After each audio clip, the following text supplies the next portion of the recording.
Pettis using those kicks. For Pettis, is going to be using those kicks, you know, that 97 kick speed, 98 kick power, and then you have McGregor. Everyone knows McGregor is a meta pick, the best hands in the game.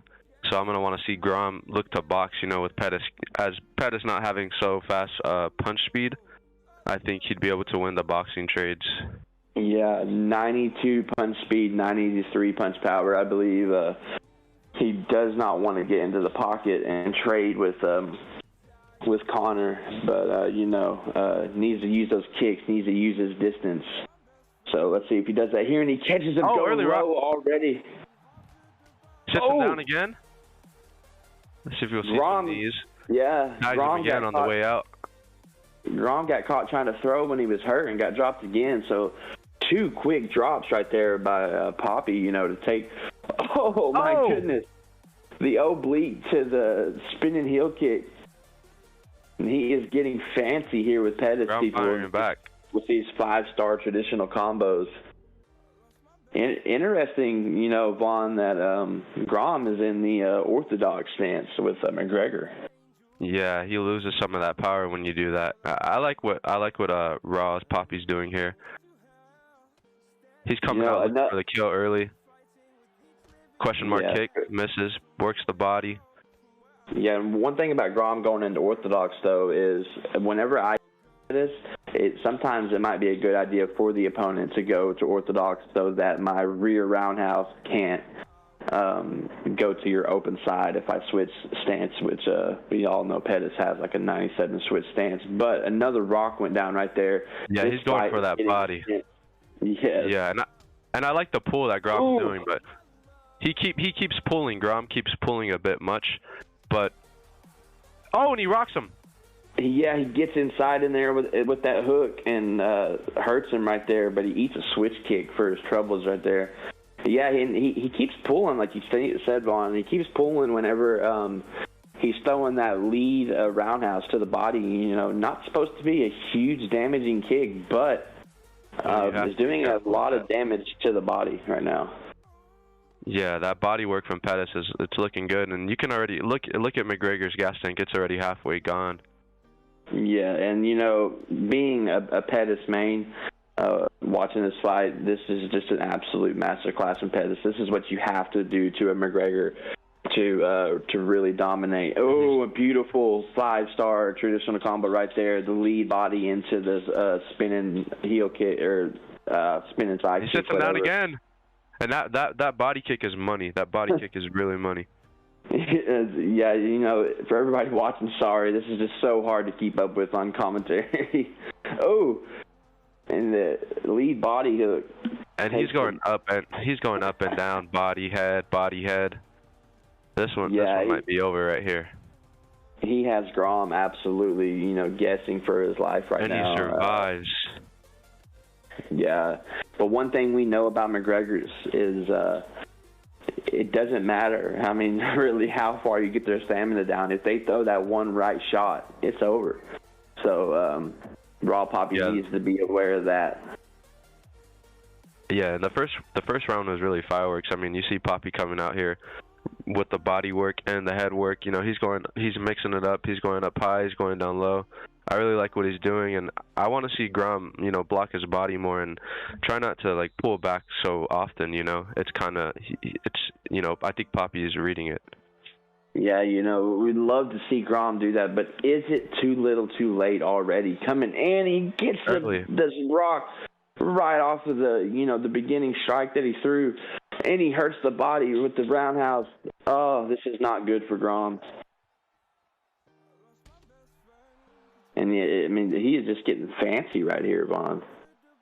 Yeah, you have to be careful doing that. You know, something like that you miss, and you know, if Connor lands on you with that 98 power, you know, it will be over.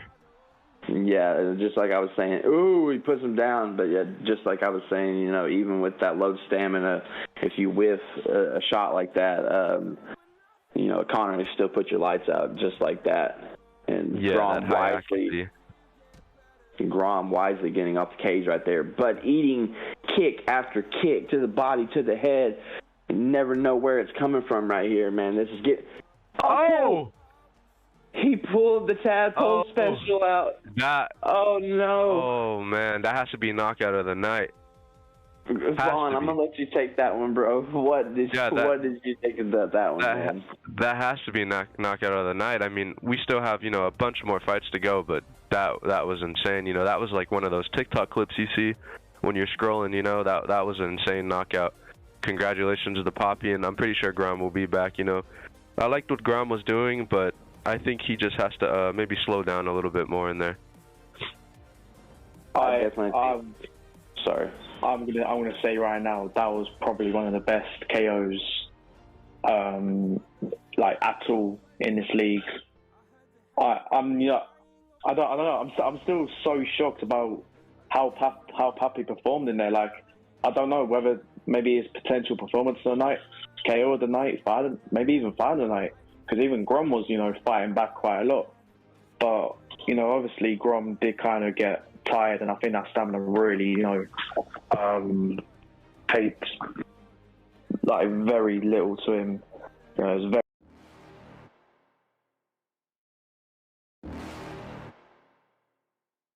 You're never gonna make it, you're not good enough. There's a million other people with the same stuff. You really think you're different? Man, you must be kidding. Think you're gonna hit it, but you just don't get it. It's impossible, it's not probable, you're irresponsible. Too many obstacles, you gotta stop it, yo. You gotta take it slow, you can't be a pro. Don't waste your time no more. Who the fuck are you to tell me what to do? I don't give a damn if you say you disapprove. I'm gonna make my move, I'm gonna make it soon. And I'll do it cause it's what I wanna fucking do. Cause all these opinions and all these positions, they come in millions, they blocking your vision. But no, you can't listen, that shit is all fiction. Cause you hold the power as long as you're dreaming.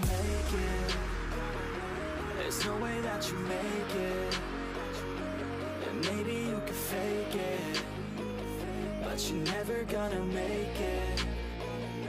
Are you just gonna take that? Make them take it all back. Don't tell me you believe that. Are you just gonna take that?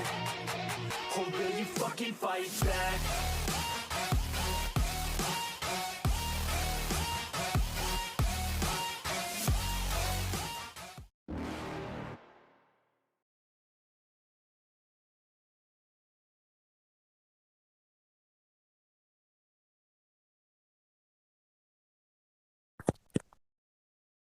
Hello.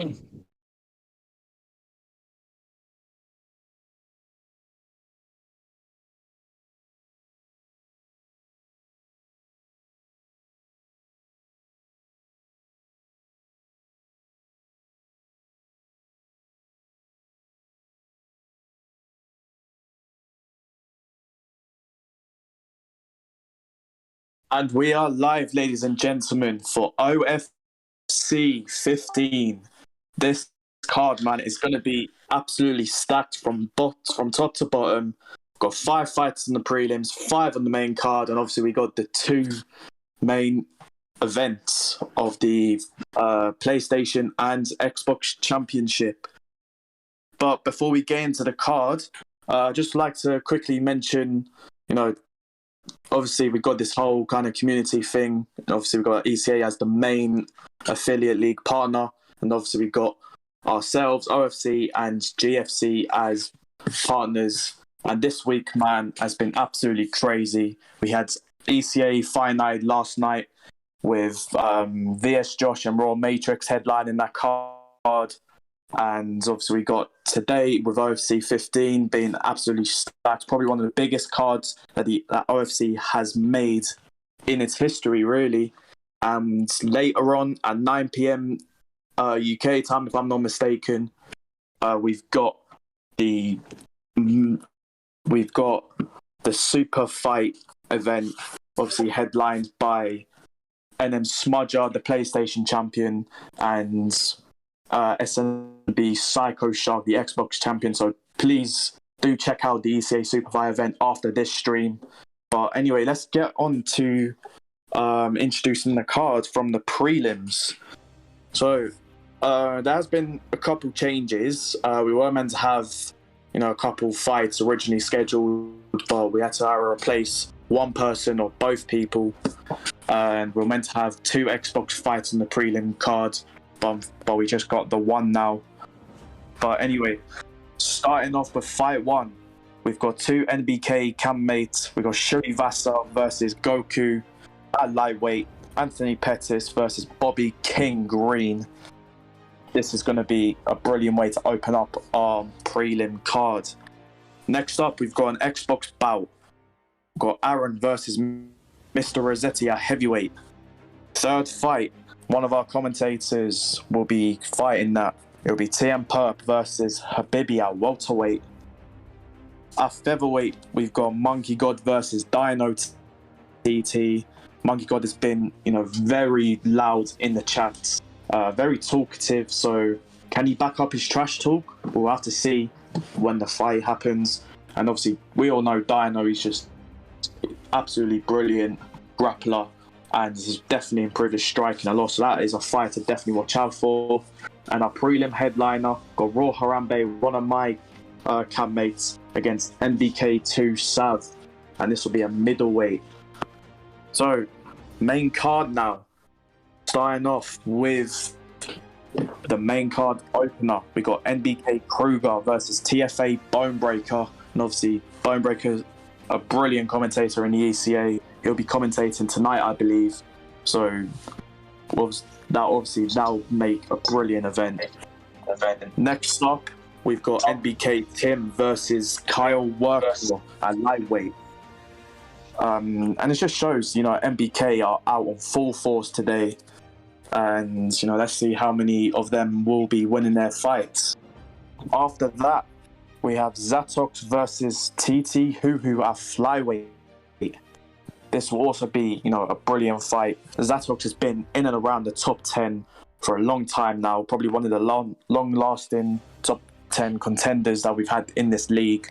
And we've got Huhu, who is a rising contender as well, and I believe he is outside of the top 10. So, this is going to be a brilliant test for him to see where his skills are relating to the top 10. And Zatox, man, he's been up against everyone. Obviously, came off a win against Kyle Workle in the last event. Next up, we've got another former champion, Raw Bacon, fighting NBK Demon. And Bacon, very grapple heavy, as we all know. And Demon, he is kind of balanced everywhere and still loves his trash talk. So if he can get possibly one of the biggest wins in his OFC career to date, this will be very interesting to see. And then we come to our main card headliner. This will essentially choose the number one contender for the winner of our co-main event, which we'll get to in a second. Shogun versus Mark Jeff at featherweight. And Shogun, had an impressive submission win against EK Fonte last time out. And Mark Jeff currently 2-0, looking to become 3-0 and possibly be the next Xbox title challenger. Then it's our co-main event. What originally was going to be the main event of OFC 15, but obviously Carter and Vic both signed up. We've got TM Winter, the current champion, against B3 Blackout at welterweight. And Winter, he's improved so much. I've seen a lot of his fights and spars, definitely going to give a challenge to B3 Blackout, who as well is very, very stand out with his specialities. And it'll be very interesting to see how this will go. Will it stay on the feet or will it go to the ground? And then we go to our main event of the evening, and possibly, probably the biggest fight in OFC history as of date. Got current champion Carter against rising Serbian contender NBK Vuk. Both guys are 5-0. Very contrasting styles. Obviously, we know Carter is just elite on the feet. Haven't really seen him being tested too much on the ground, but if he can stop Vuk's advances with the grappling, this will be very interesting to see. And yeah, with Vuk, heavy grappling pressure, as we can see, or deadly Tom Mount. Once you get to those dominant positions like Tom Mount, if you're up against Vuk, there's basically no way of escaping it. And enough talking of that. let's get on straight away to our first fight of the evening. NBK Shrivasa versus NBK Goku, and I'll give it over to our two commentators, Perp and Top Gun. Yeah, man. You know, Perp in here, and I got Top Gun with me. You know, thank you for joining me today here, Top Gun, for these prelim fights. Looks like we've already got into this first fight of the evening right here. NBK Shrivasa going with Anthony Pettis' pick versus NBK Goku. So two teammates right here. You know, what do you see some keys to victory right here, Top? Oh, yeah. You got the power of Bobby Green, and then you got the kicks and the boxing of Anthony Pettis, man. So it should be fun to watch. We'll see who comes out. I know one of your favorite picks is the Anthony Pettis pick. Yeah, man, 100%, man. I'm excited to see how Shrivasa is willing to use Anthony Pettis and what, you know, just what all about that character he knows about. But, you know, it might be big time denial right there by Goku, but it might be you know, a good choice for Goku to get it to the ground versus the you know, with the impeccable striking of Anthony Pettis. Top. Yeah, man, he'd already got a good slam on him, and looks like Shrivasa is going for an armbar right here. He lets it up, stays in back sitting. So under 2 minutes now to go in round one. Yeah, getting got slammed, but has reversed the tables right here and gets a big denial in top mount. Can he rain down some heavy ground and pound right here? whoa. Ooh, nice ground and pound, man. Some big, nice shots right there. I like how he took the big slam early on, but he's reversed this now on the ground to his favor, and he's showing that not only is Pettis great at the a big time denial right there. Not only is he great with the hands and with the feet and everything, he can also do it on the ground. Big time denials there by Shrivasa. Man, this is big time right here, Top. Yeah, man, for sure. I'd like to see Goku get back up, get back to his feet, and do what he's got to, man. Because right now he's getting out wrestled here. 20 seconds left. Yeah, you gotta wonder if go ahead, Top. What do you say? Oh, no, just kind of a stalemate with him. If he didn't get back. Sounds means we have reached the end of round one. All right, let's look back at some of the action. DC, your good friend Mark Coleman, A little lag there, having a little trouble hearing you. But as we finished that first round out, I think, it started out Goku with the lead in that round one right there, but Shrivasa coming back into reclaim that round, I think. Use your punches, use your knees, use your kicks. I want to see you work that. You there, Top?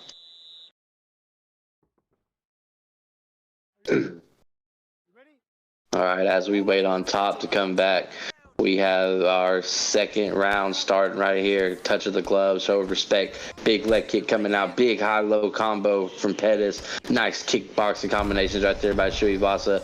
And that is how you use Pettis. Big time rock right there.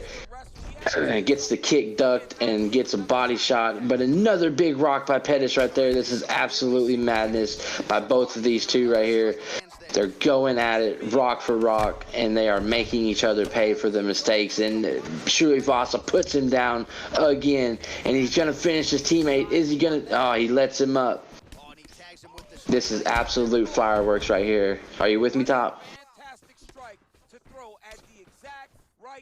Okay, big time uppercut right there. Top's having some difficulties right now, so he will join back, but I will be in his place. And amazing fight right now. And when you said he let his teammate up, probably showing too much respect, as they are cammates. But we've got roughly 3 minutes left of the second round. A good switch kick thrown by Anthony Pettis.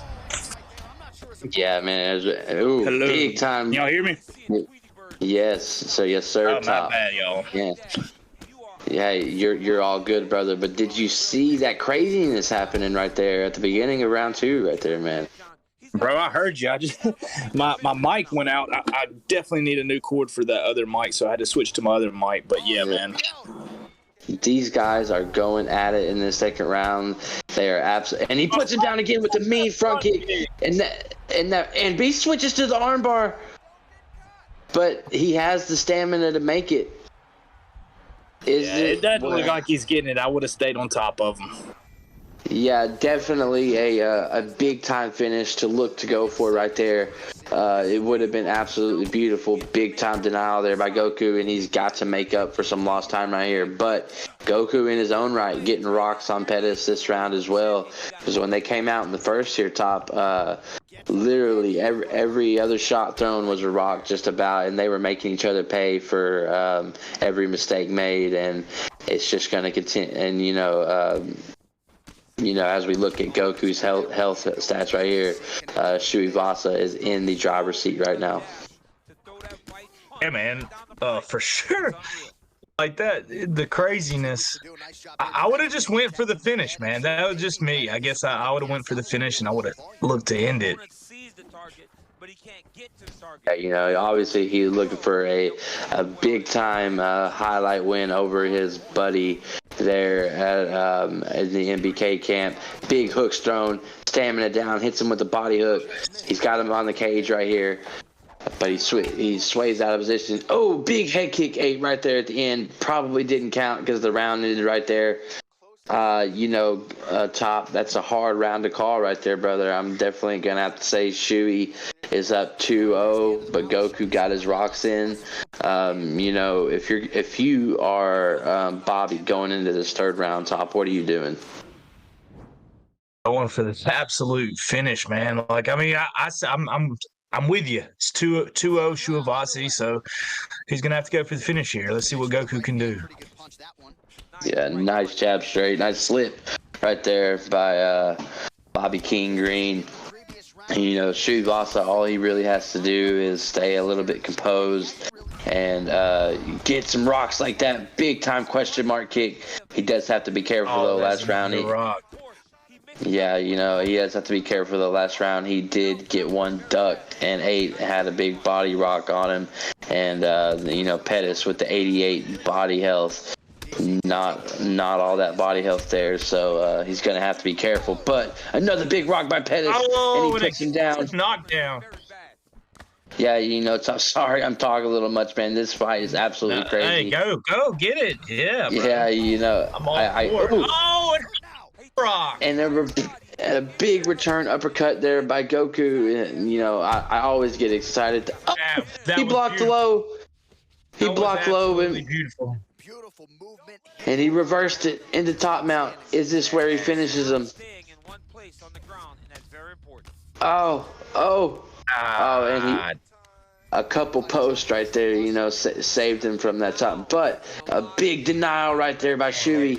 Huge denial, Perp. Big time right there. And right now, Goku is hanging on for dear life right now. And I absolutely love to see this great Pettis work right here. And he is just smashing him. Smashing his block down. Just jab straight on the ground and pound right there. Yeah, this is getting absolutely dirty right here. That's it. Mercy, he had mercy on him and finally put him out right there. Man, that was absolutely insane, and big time win for BK Shuivasa. Good fight coming from Goku using I think it's 3.5 star or a lower 4-star rated Bobby Green. But what are your takeaways from that fight, Top? It was for sure a dominant win by him, start to finish. I mean, Goku had some good moments, but that was a dominant win for me, the way I see it. So congratulations to MBK Shuivasa.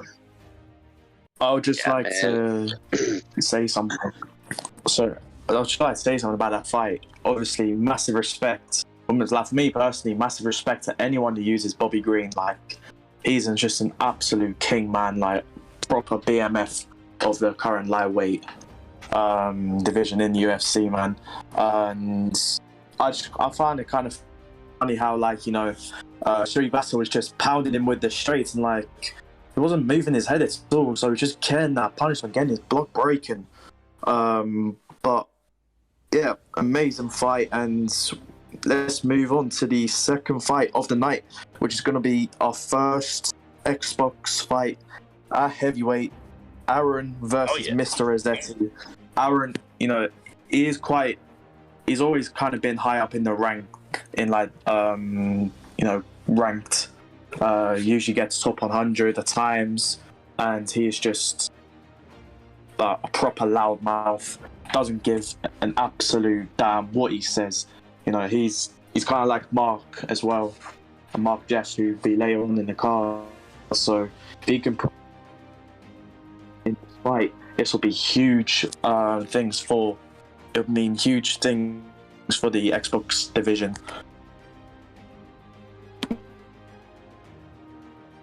Yes, it will, 100%. And you know, we've seen Mr. Rossetti here a couple times going with the Fabricio Werdum pick right here. But all there is left to do is to get into this fight now with our first Xbox preliminary fight of the evening. We got Fabricio Werdum versus Alexander Volkov. You know, 0-0 unranked Aaron. Big fight coming in for him, fighting the number 5 ranked number 1 Mr. Rossetti. We've seen him here a couple times, obviously, and he has been impressive. But you know, on the Volkov Werdum pick, you know, that is interesting there, Top. If you are Volkov, what is your key to success right here? Volkov is long, rangy, good kicks, good boxing. So I'm going to keep my teep kicks, try to keep from distance, and not let Werdum take me down, because he's incredible on the ground. Yeah, 100%, man. And Werdum, man, I seen the coolest thing the other day is you can literally do like a nice takedown there, but you can literally do like a jumping drop kick with Fabricio Werdum in this game, and it's absolutely crazy.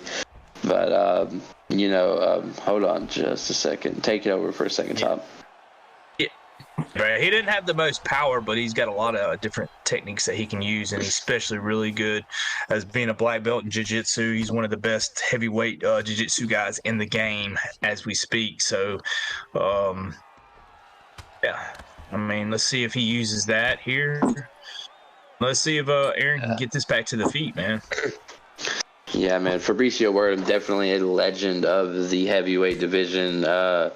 You know, has made his statement there as, you know, one of the best jiu-jitsu people possibly in the world to ever do it, you know, especially in that heavyweight class. Alexander Volkov, not no slouch in his own right, has some great wins in his career, a great kickboxer, loves to work at distance, not afraid to shy away from the ground. Right here, tenderizing those ribs of Mr. Rossetti.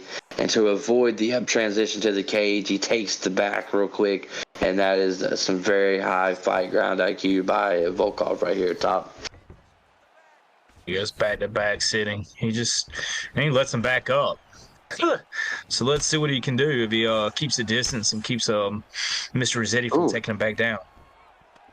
Big kick there by Werdum, but big denial there by Aaron, and you know that's what Aaron has to do with Volkov. He has to deny all the crazy, you know, takedowns and stuff that Fabricio Werdum has. So that will be the challenge for Aaron in this fight. There you go. I like use them kicks, man. He's got a nice switch kick. He's just so rangy, bro. Like, you can keep him from a distance. He literally had to shoot. He shot that shot from halfway across the octagon, it seemed like, bro. So, like, that's how rangy Volkov is. Yeah, and then that's just heavyweights for you, too. Also, the, you know, longer range on them takedowns right there. But, trading strikes right here are both these guys. And if I were Aaron right here, I think he's a little bit worried about the takedown, as he should be. He's playing a little conservative. But right here, he definitely has a striking advantage, and I would turn up the heat just a little bit. Oh! Nice full elbow, and he puts him down. At the end of the round, man. Yes, puts him down right before the end of the round, possibly, looking at the stats, possibly taking that round. A very close round right there. I'm not going to decide either one way. I'm going to say it's even at this point right here. Top, what are you doing if you're Fabricio going into the second round? Trying to get that takedown, brother. Trying to, like that. Any way you can. Clinch, to the fence, whatever you have to do, bro. Get it to the ground.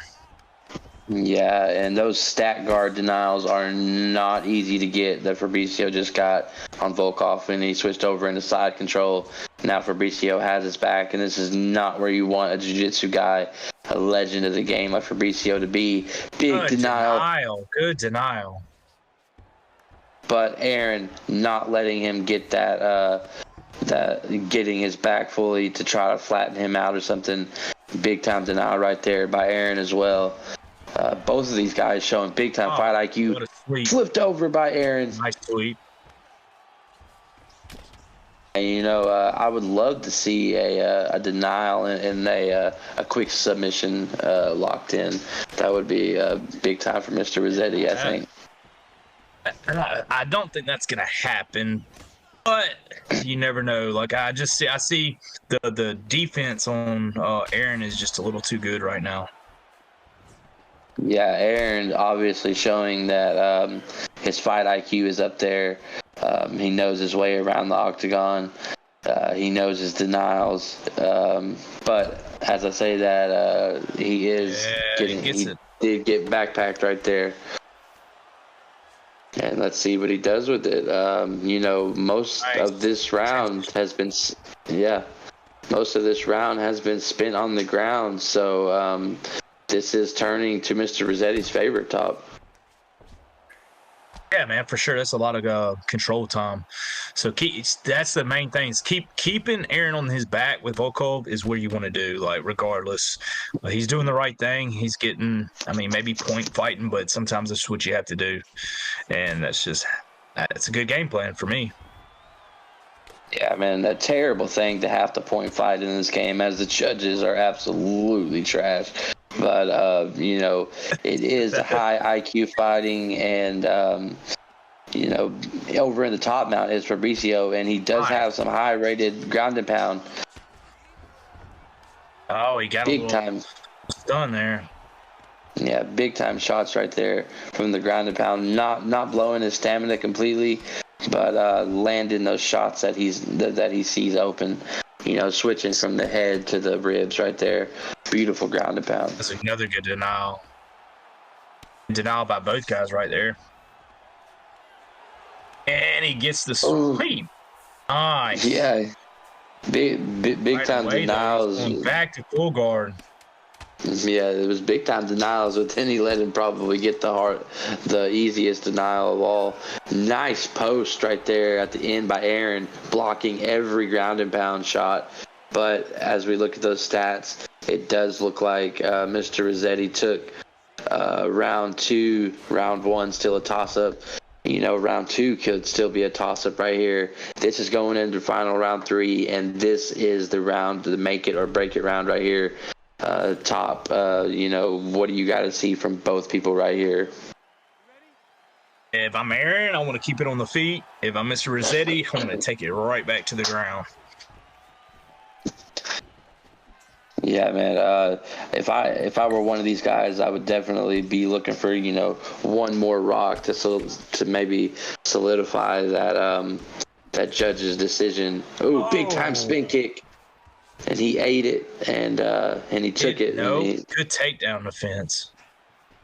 Yeah, for real. Oh, kick. The slip. It's coming close, ain't it? Perfect. Yeah. Yeah, that one was close to putting his lights out. He threw a slip straight though, and the spin kick didn't land like it should have. So that saved Aaron right there. I mean, another good takedown denial. He is showing some great takedown defense right here, but a big clinch slam. Oh, did you see how fast he clinched him up and slammed him, man? He already knew what he wanted to do. He wasn't quick enough to deny that. So that was a beautiful takedown, man, with that judo toss. Yeah, man, 100%. And and he drives him back down to the mat right here. That's a high IQ takedown right there, man. Yeah, it is. But that get up right there is even better, because he needed that get up. And one of these guys needs to do something, to really solidify themselves in this one, or it is going to be a tough judge's decision. Oh. Aaron better get something started right here, bro. A cartwheel kick done by Fabricio Werdum. Yeah. Oh my God, it's just madness. He just missed that kick too. He's literally pulling out all the stops. I didn't know a heavyweight could throw a cartwheel kick. Oh, and to the body, man. He's dominating this round. There's no doubt about it. Right now, I see it. Third round is all Mr. Rossetti so far. And boom, there's another rock with that elbow, with the knee. Yeah, and the big body rock right there. And right now, that is going to put him, with the close rounds we saw and going into third, that will put him in the lead right there. Big time punches from Aaron, though, right now. He did not have the stamina, though. A kick, done too close. A flying knee by Mr. Rossetti. Puts him down with this spinning kick. Wow. He finally got it. Yeah, Mr. Rossetti waiting to the final minute of this fight to put on the fireworks. Ooh! He gets his own knockdown. Slipped straight over him by Volkov. What's going to happen here?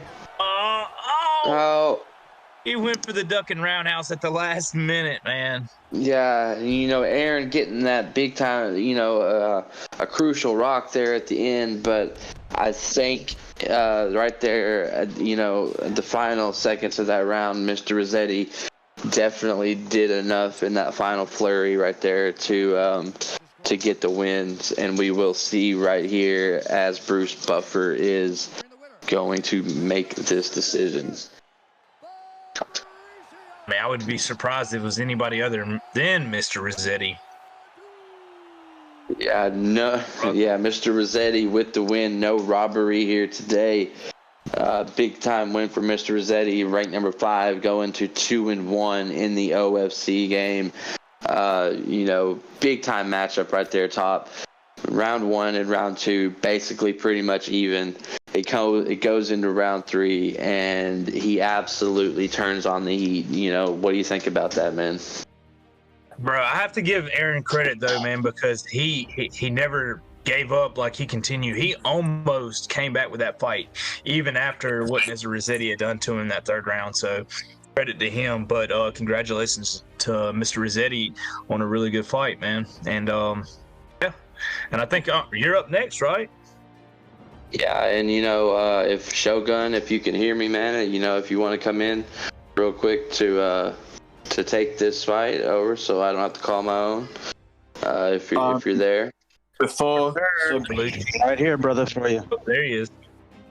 All right. So as we get into this third fight of the preliminary bouts, it'd be me, TM Perp versus Habibi, me with the Connor pick versus the Tony Ferguson in the welterweight bout. Gonna have Shogun coming in, his first commentary experience in the OFC fight league right here. Gonna do it for me so I don't have to call my own fight, but nothing else but to get into this fight right here. So let's bring it up. Before we get into the third fight, I would just like to say the OFC Twitch channel has just reached 100 followers. So thank you to everyone who's following, subscribing, competing in our league. It really helps a lot. And yeah, I'll just leave it to Top Gun and Shogun to call what could potentially be a banger of a fight. Oh, nice. Down here in the half guard, getting right back in the full with Perp right there. Nice denial with Perp right there. Working off the back. See if we can get it up to the feet where Perp is most comfortable, especially using the Conor McGregor pick. Yeah, that's Fergalicious got that backpack.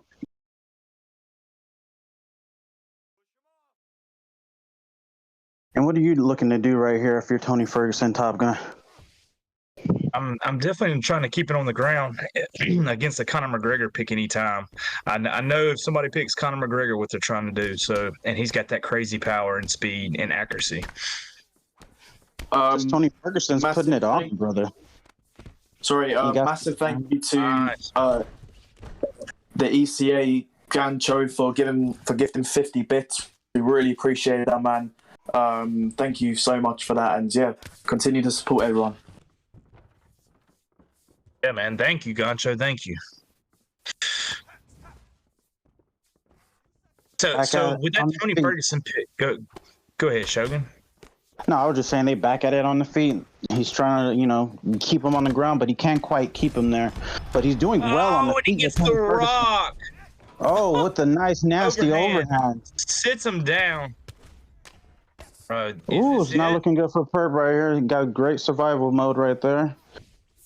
Nice denial. Let's see if he can get up. Oh, he's going for something for himself, and he got the stamina to do it. Look at this. Can we get some a round of applause here with Conor McGregor with the possible armbar? He just has to deny this. Oh, he let it go. He let it go. Oh, he let it go. Stamina was on his side though. Yeah, stamina was on his side for sure. That's one of the nastiest setups, especially from a jiu-jitsu point of view. If you have the stats to do it, that would have been game over. There's classic Perp nasty. You heard of Thug nasty? That's Perp nasty right there. He loves that.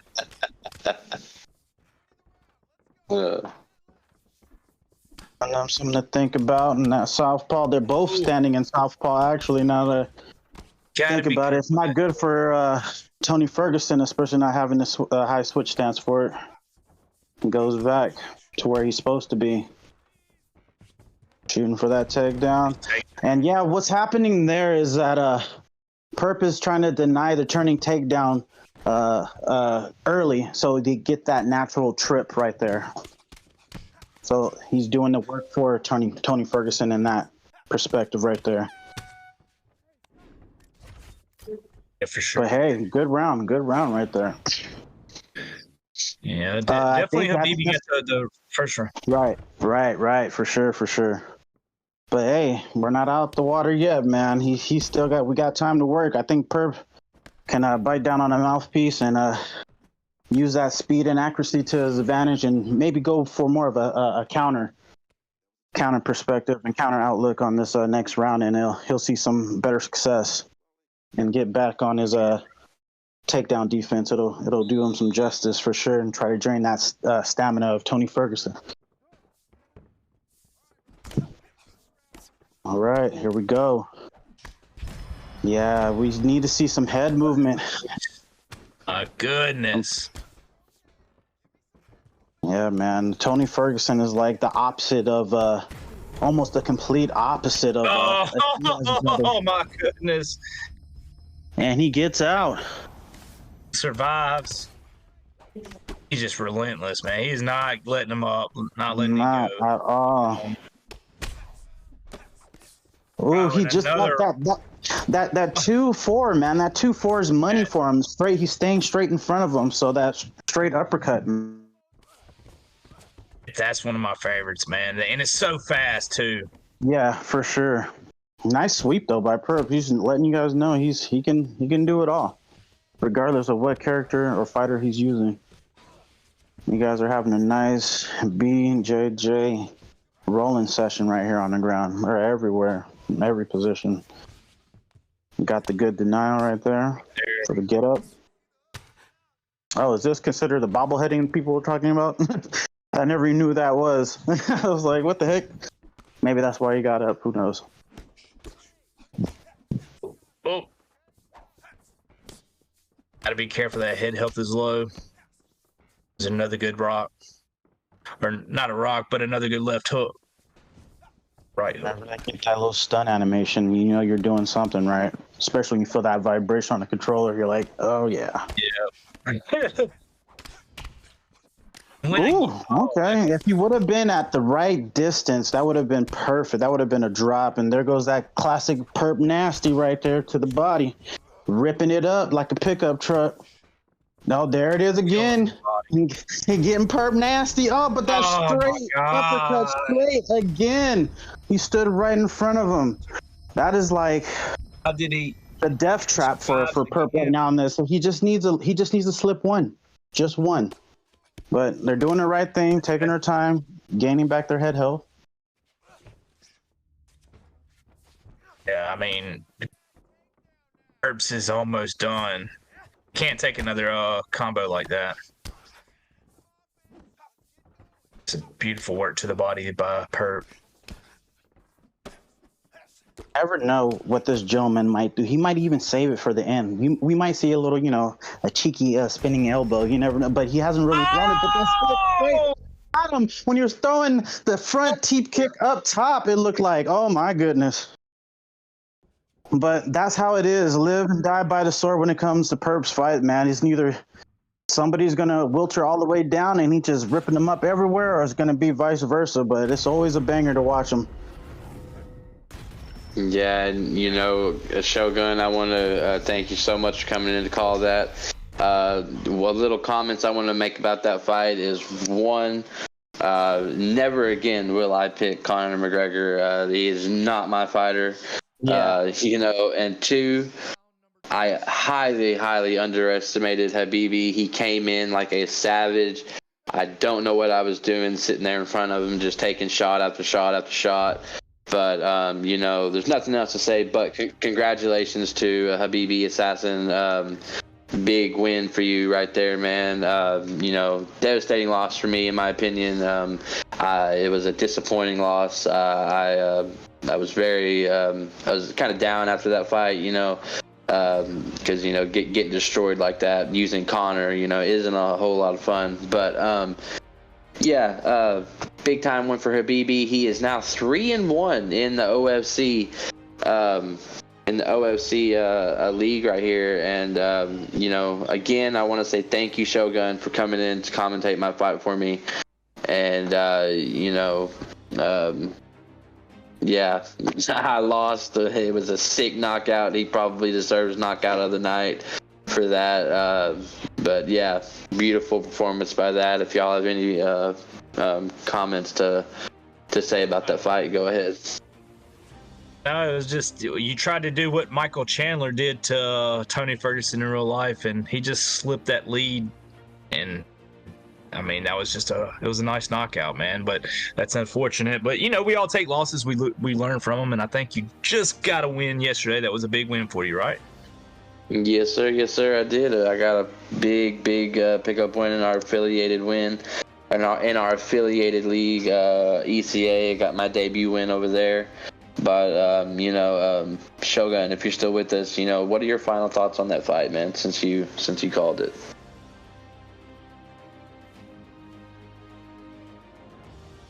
But I think Shogun has left us, or has gone back to. Yeah. Sorry about that. What's up, brother? No, I just want to know, since you did commentate that fight, what are your final thoughts on that fight? Man, as you said, man, when it's all said and done, just everybody, whoever you're most comfortable with, you're gonna get the best result. It was a great fight between both guys, and man, like you said, just not underestimate anybody, basically, no matter where their rankings are, and just stick to who fits you best. I was expecting to see that Pettis work, bro. I was like, what, McGregor? I never seen I was like, that's out of the normal. I wasn't. One more interesting thing to come out about this fight was, we do fighter bans in this league. within 5 minutes of the fight being announced, he come in and banned Pettis. So I had to pick somebody for the welterweight. Yeah, I feel you, brother. I feel you. Yeah. Okay. But hey, man, either which way, it was a good deal. It was a good deal. It's always exciting to watch you fight, bro. Yeah, and again, thank you so much again, Shogun. But we spent enough time on that fight right there. Congratulations to BB going to 3-1. Going to be fighting a big time fight probably coming up in our next event or the one after that. Who knows? But right now, my favorite fight on this preliminary card: the Big Mouth Monkey God versus the OWC Killer, the master of the ground, master of the rear naked choke. Not legal here, but Dino from Team Truth with the Dustin Poirier pick versus Monkey God with the Song Yadong, or yeah, I think that Song Yadong. Yeah, it's so. But my personal favorite fight of the preliminary bouts. Nothing else to do but to get into this fight right here. So as we bring this fight up, I gotta ask you, Top, how excited are you for this fight, man? I'm excited. I love Dino. Dino's a incredible fighter. Monkey God. I know he likes to talk a lot of trash, so let's see how this plays out, my man. I love the Dustin Poirier pick, and the boxing skills of Chan Sung Young, the Korean Zombie. So. Yeah, I completely botched the name. I said Song Yadong. It's freaking the Korean Zombie. My bad about that, TKZ. If you are out there listening, possibly. But everybody knows Dino as that guy. He's always on the top 10 boards on the leaderboards. Oh, big kick to put down TKZ right there. But one thing to not forget, anybody watching in chat or Top, Monkey God, a fellow elite player himself, has been in the top 100 a couple times, I'm pretty sure, and has great counters as he has a big pullback right there. That's for sure. Both are incredible fighters, man. Even with Monkey God's trash talk, he's still a really good fighter. You can't take that away from him. Yeah, and if you just watch the UFC today, the trash talk is a part of the UFC game. A lot of people might not like it, might get butthurt about it, but it is a tactic to come in to your opponent. But he rocks him right there with a beautiful setup and a beautiful combo right there. Absolutely, he's bringing out the boxing abilities of TKZ right here. I'm looking for Dino to get it to the ground, man, because that's where he does his best work. But right now, both guys throwing big shots on the feet. What are you seeing here, Top? Yeah, man, he's just controlling the fight on the floor. So my key is, he finally gets the takedown right there. That's what I was about to say. He needs to get a takedown. Yeah, rubber guard. Did not know TKZ had the rubber guard. That's interesting to know. But he gets the quick get up on the cage and smartly denies backpack 3 times in a row. Oh, wow. Dino was absolutely he really wanted that backpack, and Monkey God was not allowing it. So far, a lot of people probably thought, Dino would probably going to run off with this one. Monkey God coming in and showing that he is a force to be reckoned with. And, this is a beautiful fight so far, Top. Man, right now Monkey God's put on a clinic. He's showing what he can do. When he does get taken down, he's getting right back up. So that's what I always like to see. If you like to keep it on the standing up, keep it standing up. And there's a leg. Oh, just got his leg up there. Yeah, he's rocked him up top, and now he's rocked the leg. So he's got Dino. Dino's gonna have to be a little bit more aware of it. Nice leg kick again right there to stumble Poirier. And another big leg kick. I think it would be time to switch stances, but the round ends right there. And Monkey God really showing out on that first round right there, but I definitely expect Dino to come in with some adjustments top. Yeah, anytime you're an elite player, you always make adjustments, and I expect Dino to do the same. So I definitely would switch back to his orthodox stance, because actually in real life he is orthodox. He fights southpaw because his power's in that right hand, so he can get you that jab. Poirier? Yeah, you didn't know that? No, I thought he was a natural southpaw. Hey, but we learn something every day. That's why he's got that crazy power in that right, and that jab is always killer for him. And he gets a rock. Yeah, big time combinations as he has him. Yeah, it looks a little bobbleheady right there. That's what I was about. Little. Yeah, I think we can let that one slide though, because he did have him up on the fence in a dangerous position right there, but he takes his back, and Dino right here in his comfort zone. But Monkey God getting the denials, and he's not. This is what I love about this right here. He's getting the denials, but he's not transitioning too fast and letting Dino get the denials right back and getting that grapple advantage. Monkey God is playing a very smart game on the ground right here. Bro, so that the biggest thing I've always said when you're in back sitting like that is just clam up. Basically, don't do anything. Punch when you need a punch, but try to get the denial. Don't go too quick. I mean, that was perfect assessment by you. So, yeah, man, it looked right there. Monkey God just did like a gorilla flip or something. I don't know what that was. It flipped him over with the front flip into the back mount. I wish I had Vaughn here or something to explain that ground transition, but that was what happens. It's him trying to transition. It's him trying to transition, but he gets the transition first, so he takes you over to the back sitting. Like anytime you have a transition, yeah, you have a spot where you can beat their transition first, and he did that time. So you always have to be paying attention when you're in a transition like that. And they're like right there, you saw how that was. Yes. He was trying to transition, and there was the side control, so he put him in side control. That was beautiful. Yes, and this is just showing the fight IQ of both of these guys.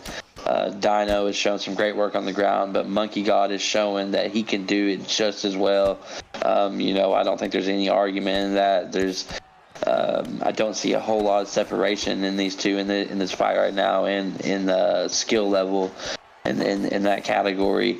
But what are your keys to victory from seeing what you've seen so far?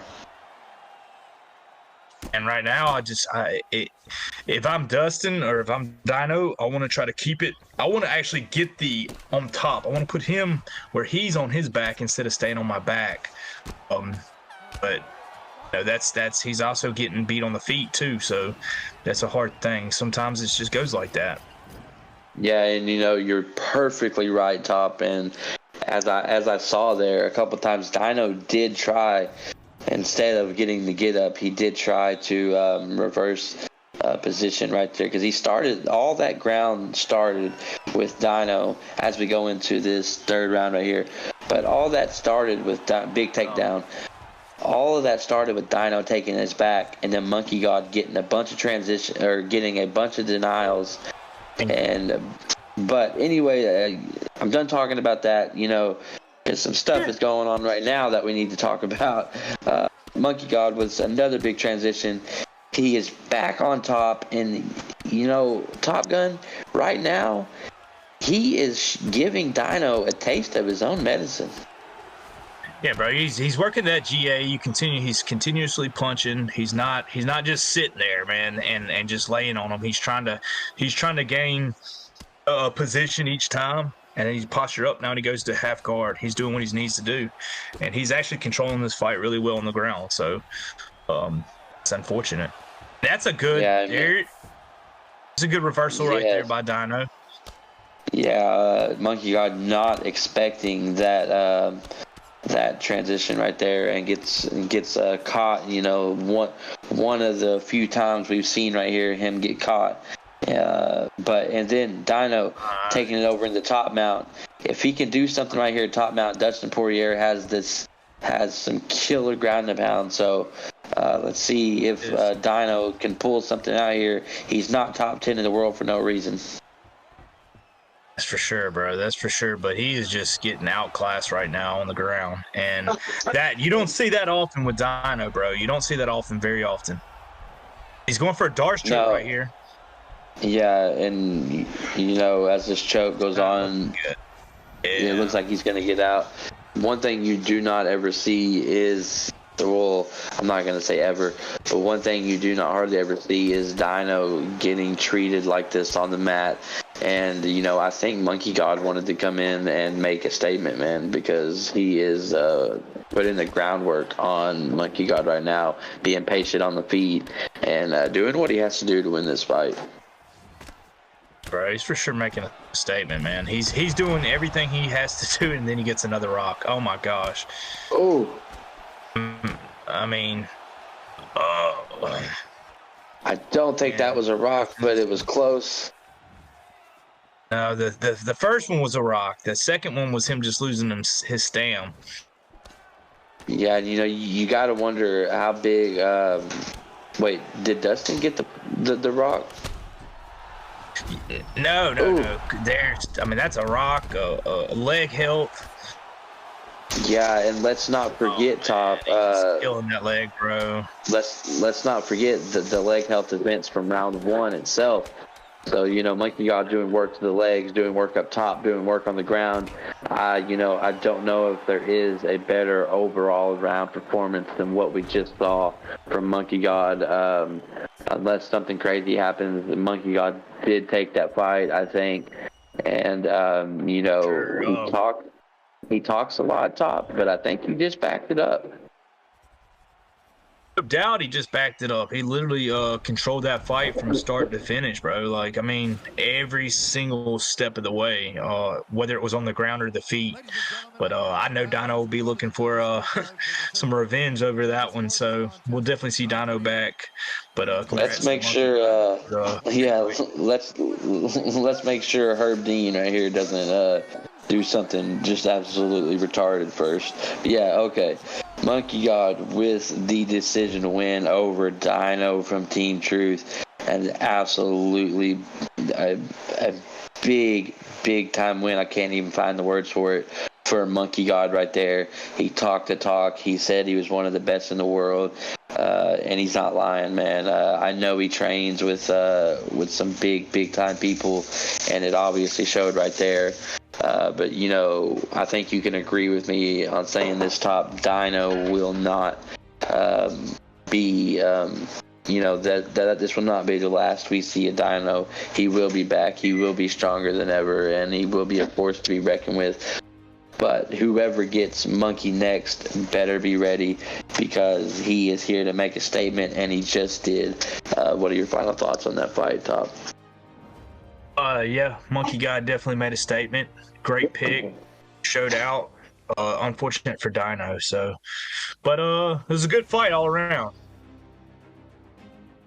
You know, another thing I want to point out is Monkey God did that with TKZ, okay, against Dustin Poirier.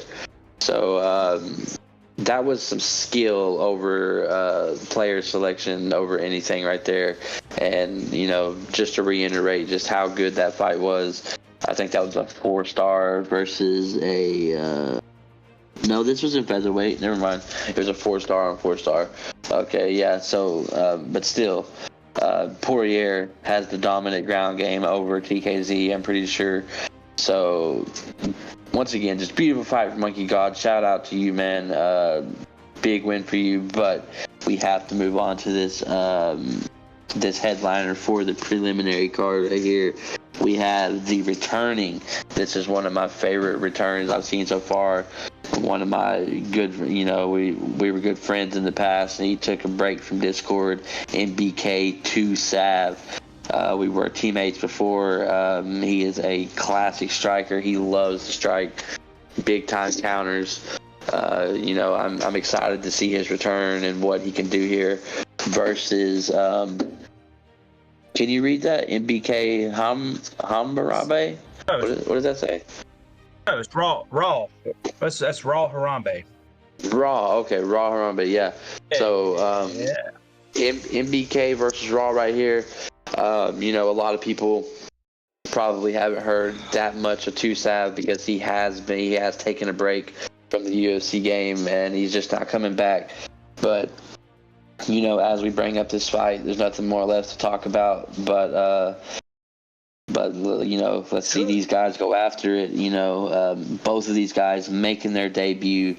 But it just goes to show you, you know, the names that they have brought for themselves as the main fight on the preliminary card with no fights in OFC yet. And, you know, with these picks right here, both wrestlers, you know, what are you looking to see here, Top? Oh, I don't even know. I can't even get it out. I can't get it out. Right. Yeah. The boxing combos of Kelvin Gastelum. Let's put it that way. He's right. Not just a wrestler. That's a good thing to see. They're both balanced fighters. I'd like to say. Yeah, and you know, I think this is in the middleweight division because it has to be 4 stars, and GSP is only 4 stars in the middleweight. So 4-star Gastelum, 4-star GSP, and you know, I think Sav probably chose Gastelum as a counter pick to that 5-star wrestling, even from a 4-star GSP. But you know, like I said in the beginning, Tusav, he is, you know, he's true to his name. He's too savage with the hands and with the feet, as we see right there. What a rock, bro! A high kick. Yeah, and the man loves to strike. His combinations are intricate. You never know what setup's coming twice. So this is going to be a beautiful fight to see how Raw can handle that and how Raw Hambre can handle that. And, you know, I'm looking for him to get it down to the ground right here because Tusav is handling it on the feet, Top. No doubt, man. Listen, so the Gastelum pick, like you said, his boxing's so good, but he has such good wrestling defense, and he's a good wrestler. So a lot of people don't use him for the wrestling; they actually use him for the boxing, as you see right there. I mean, he's putting on a boxing clinic right now, so it's good to see, bro. Yeah, and another thing about the boxing of Gastelum is no shortage of power in those hands. I think it's a 96, 97 power that he has. So, you know, you don't want to take, you know, any unnecessary just power shots from Gastelum. Big time get up there from Tusav, and that just shows you he's not looking to reverse. He's looking to get back up to the feet and do some striking. As he rocks him again, bro. Yeah, rocks him again right there with the big uppercut, and looks like he has Harambe second guessing coming in on him now. And he's not getting too aggressive, man. He kind of let him sit back. He wasn't going to go and let Harambe counter him. So I like to see the patience. Yeah, man, that's one thing. If we see nice head kick right there by Hambre. But that's one thing you're going to see from nice body rock. He folds him, bro. He folds him. Could this be it? Using the kicks of Gastelum as well to get the body rock. Tusav absolutely putting on a show in that first round right there. That was the first, right? Or we're in the second? Oh, no. Yeah, second round right here, bro. Started the second round. Okay, okay. First round by Sav. Yeah, so much action. I could not tell if we were in the second or third. But coming into this second round right here, if I'm Tusav, I'm working that body. Oh, that was freaking beautiful, dude. He faked the low kick, went to the high kick, and he got him. I don't know how he didn't get a rock. Oh, ate another high kick. God, bro. The reason he did not get that rock, brother, is because stamina is everything in this game, and look what Tusav has done to Hombre's stamina.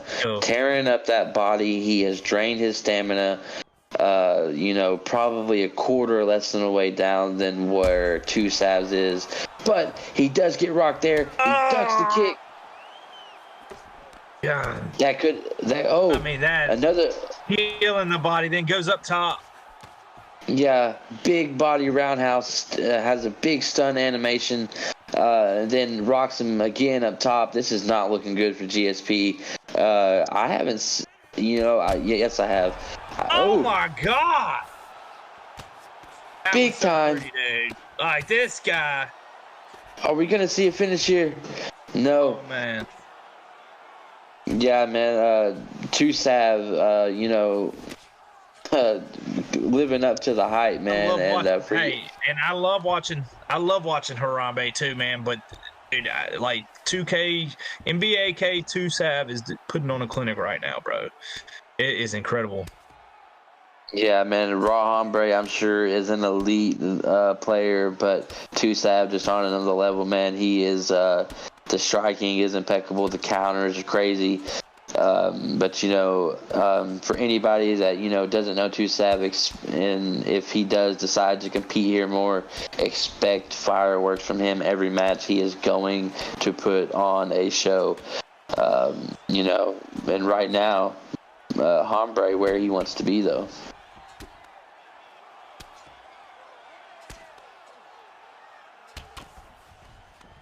Hey, sorry about that, guys. No, I mean, you're all right, man.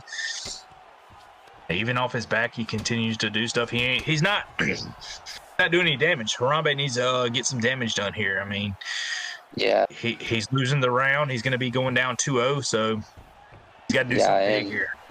And sitting in Tusav's guard, he gained no control time right there. For anybody who doesn't know, boom! Oh my God! That's it. Jesus! Tusav saw him throw that flying knee, and he threw the flying knee probably 10 foot away from him, and Tusav high kick. Watch the high kick. He went for the high kick too, bro. That's crazy. Yeah. Sorry. I was just Tusav countering and showing, he's got the IQ, he's got the striking, he's pretty much got it all. He knows who to pick to make, that fits him best for his style. That just goes along to show you more about his high fight IQ and. Like I said before the match started, man, Tusav is going to be someone to look out for in this league in OFC.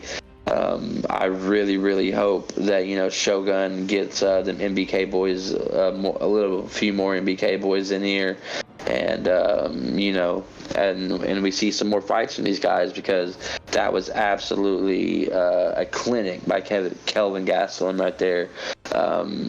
Absolutely tearing apart GSP. And before we get on to the main card and pass it over to Lucy, what are your final thoughts on that fight, Top? Well, Sav put on a performance, bro. I mean, plain and simple. That's unfortunate for Raw Harambe, but sometimes you win, sometimes you lose, and Sav did what he had to do, and he dropped him. But I also wanted to say that Lucci is having technical difficulties, Perp, so it's just going to be me and you. So you going to, I guess, bring us into the main card, bro. Well, and we got Shogun in wait, here? is Lucy here? No, Shogun's here. We got Shogun in here. Shogun, are you here? Yes, sir. So, before we get into this main card, Shogun, what do you think about the return of Tusav right there? He's looking better than ever, man. He's looking sharp. We've seen him in some other area. There were some rough edges, so we got him somewhat back in shape, and he's doing well. Yeah, I know you remember the days when we were all in LW together. And, he was a savage back then. He's a savage now. But you know, there's nothing left to do but get into this main card right here. And you know, before hold on just a second, I'm going to get in to this. Just spout out these fights right here before we get into them. MBK Kruger versus TFA Bone. That'll be a good camp-on-camp matchup right there. MBK Tim versus Kyle Ricor in the lightweight division. Volk versus Holloway. Gonna be interesting. In the flyweight division with Dillashaw Zatox versus Hoo TT, one of my favorite fighters. Hoo, my homeboy. You know, middleweight, we got MBK, the new addition to MBK Demon, another elite player, going with Vittori Pick versus Yoel Romero and Raw Bacon, big time grappler right there. In our Xbox, you know, our main fight of the main card is going to be our Xbox Shogun versus Mark Jeff. And I will get into the co-main and main whenever we get closer to time. But right now, we are going to get into the very first fight of the main card, MBK Kruger versus TFA Bone. You know, seeing these picks right here, what Aldo versus Vera, you know, top. What are your keys to success? Oh man, I love that. Absolutely love the Aldo pick. Of course, that's one of my favorite players to actually use. So, who's Bone using? Bone's using Bone's using Aldo, and then the Cheeto Vera pick. Cheeto Vera is one of my favorite because he's an all-around player, bro. Shogun, what about you, man? No ordeal as well, man. The power's there now with Cheeto from that last buff. Still checks from Aldo on the other side. I know, far as the styles, it's a great stylistic matchup. As you see, we got Bone being more of the counter striker and Kruger being more of the pressure. So let's just see where this leads. If the pressure can, you know, override the counter style. Yeah, 100%. You know, me and MBK Kruger I've always had some classic competition matches, him winning, me winning, and you know, also another guy that was a nice kick right there by TFA Bone. Another guy that was in the LW camp with me, Shogun, and 2Sav, but you know, they split off at MBK. I'm over with TM, but right now we're seeing some nice body work by TFA Bone, and we're seeing some nice you know, counter work with Kruger too, man. You know, these guys are really going at it. And the pendulum going right back and forth, but I'm seeing the leg work paying dividends for Bone right here. Yeah, you know, top. If you would you attack the legs back of Aldo, considering he does have those steel checks? Ooh, nice combination. That looks something like out of your book there, huh, Perp? Yep. He's a nice kickboxer, brother. He's playing in that southpaw, switching stances, giving him a different look, but I think he's doing it more because his legs are hurt right now. We got a little spinning elbow action there to keep him off of him, give it right back, said Bone. Yeah, and you know, Top Gun, I think you can probably agree, you know, Aldo's one of your favorite fighters. It only takes one misstep and a perfectly timed leg kick from Aldo to hit that leg rock. But yeah, you know, I tried to hand over to you, Top, but I have to say this again. MBK Kruger throwing that lead body kick, chaining it into the spin kick, one of my favorite you know, moves to execute. Won me my debut yesterday in ECA, finished the fight that way. If he continues to do that, it is going to be a problem for Bone in the body health department, because it does massive amounts of body damage. And you know, but Bone, the leg kicks, man. Down off the cage. 26 seconds to work. Yeah, and big slam right there. And if it does go into the second and we see it go back to the ground, who will? It'd be interesting to see who will have the ground advantage right here. I think Aldo has the ground stats.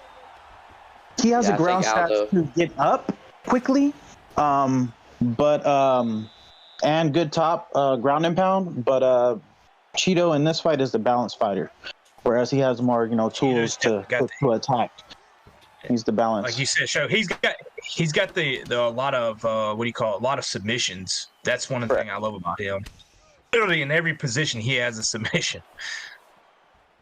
What do you guys think got that last round, though, man? I'm gonna have to go with Bone, man. He because those leg kicks, those low leg kicks, man, they add up as significant strikes. I think he got the better of him. Yeah, we're hearing working it right now. We're hearing the unbiased commentary of Shogun right here, giving the first round of Bone. But yeah, you're definitely another turning takedown. That was nasty. Let's see if we could get some work going down here. Yeah, Top. What are you seeing so far here, man? Oh, if Kruger's doing what he's doing, he's saying his path to victory is going to be on the ground. So I continue to work on the ground. If I'm Bone, I want to get it back to the feet like now. Keep working them legs. Yeah, man. He caught him nasty he caught him in the bubble guts, bro. He caught him in the bubble guts. Get this man some toilet paper, brother. Yeah, and I am someone who loves to throw that spin kick right there, and it's a very risky kick, but you have to watch the feet of your opponent. You have to watch their footwork.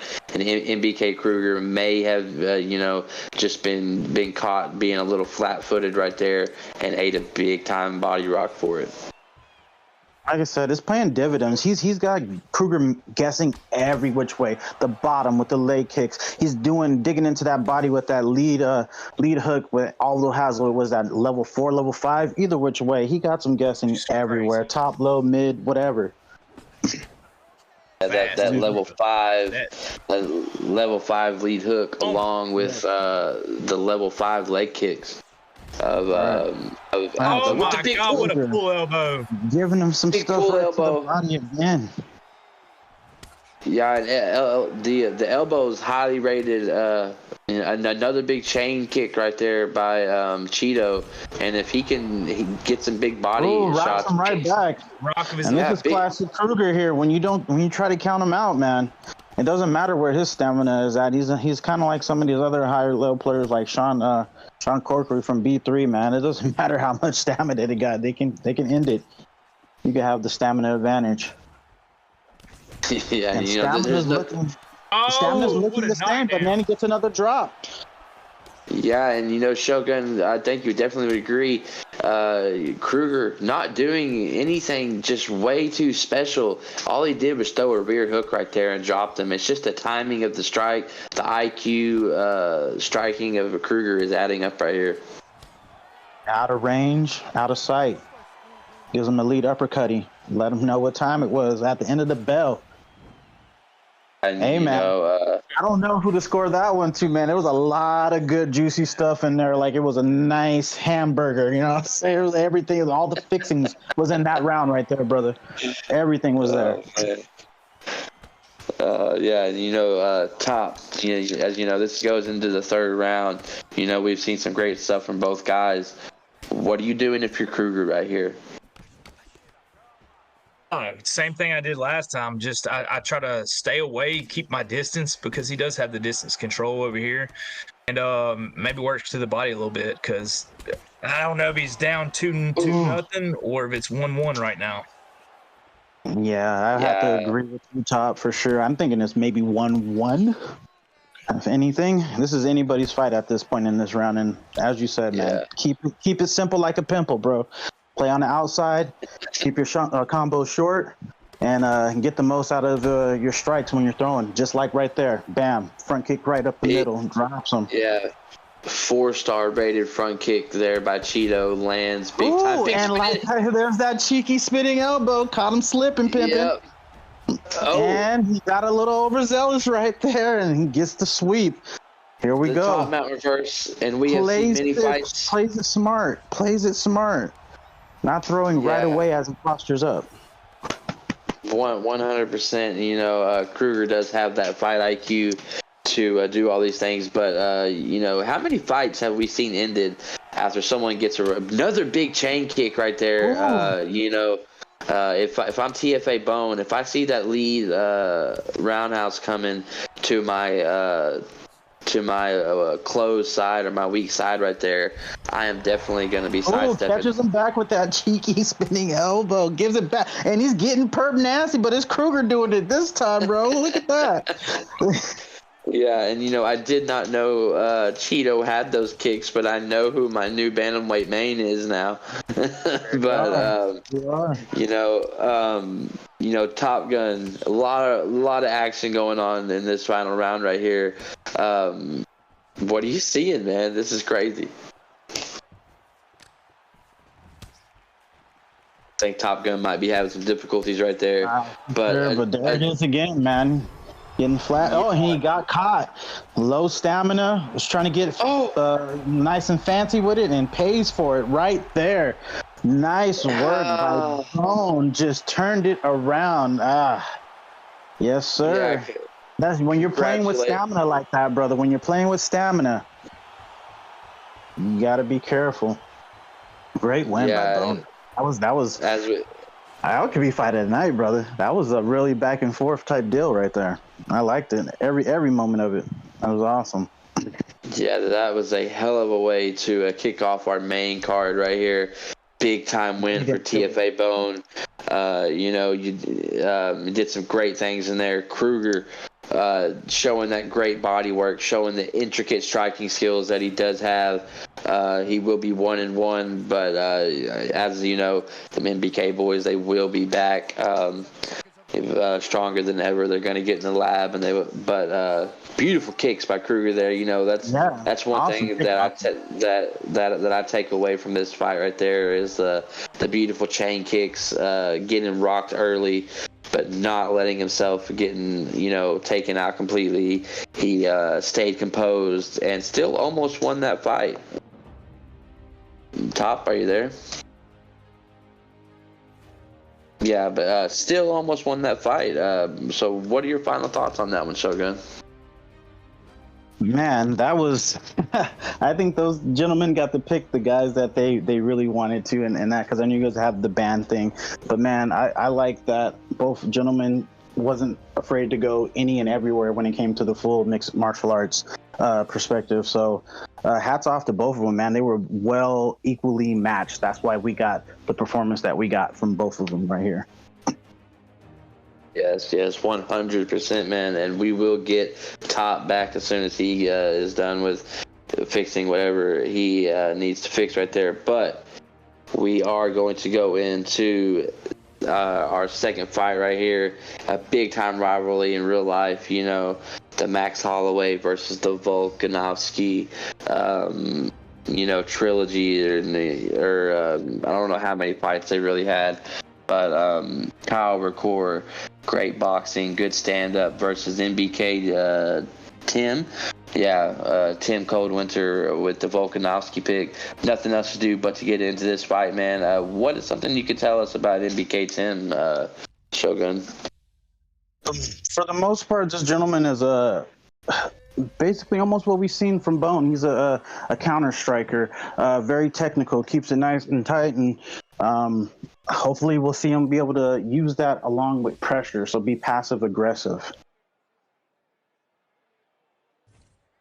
It's 100%.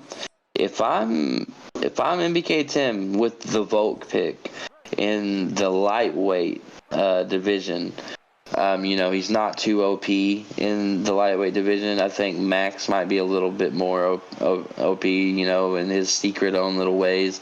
But if I'm MBK Tim, I might want to get this one to the ground. Let me go ahead and mute real quick. I'll be right back with you, Perp. You're all good, man. I'll take it until you get back.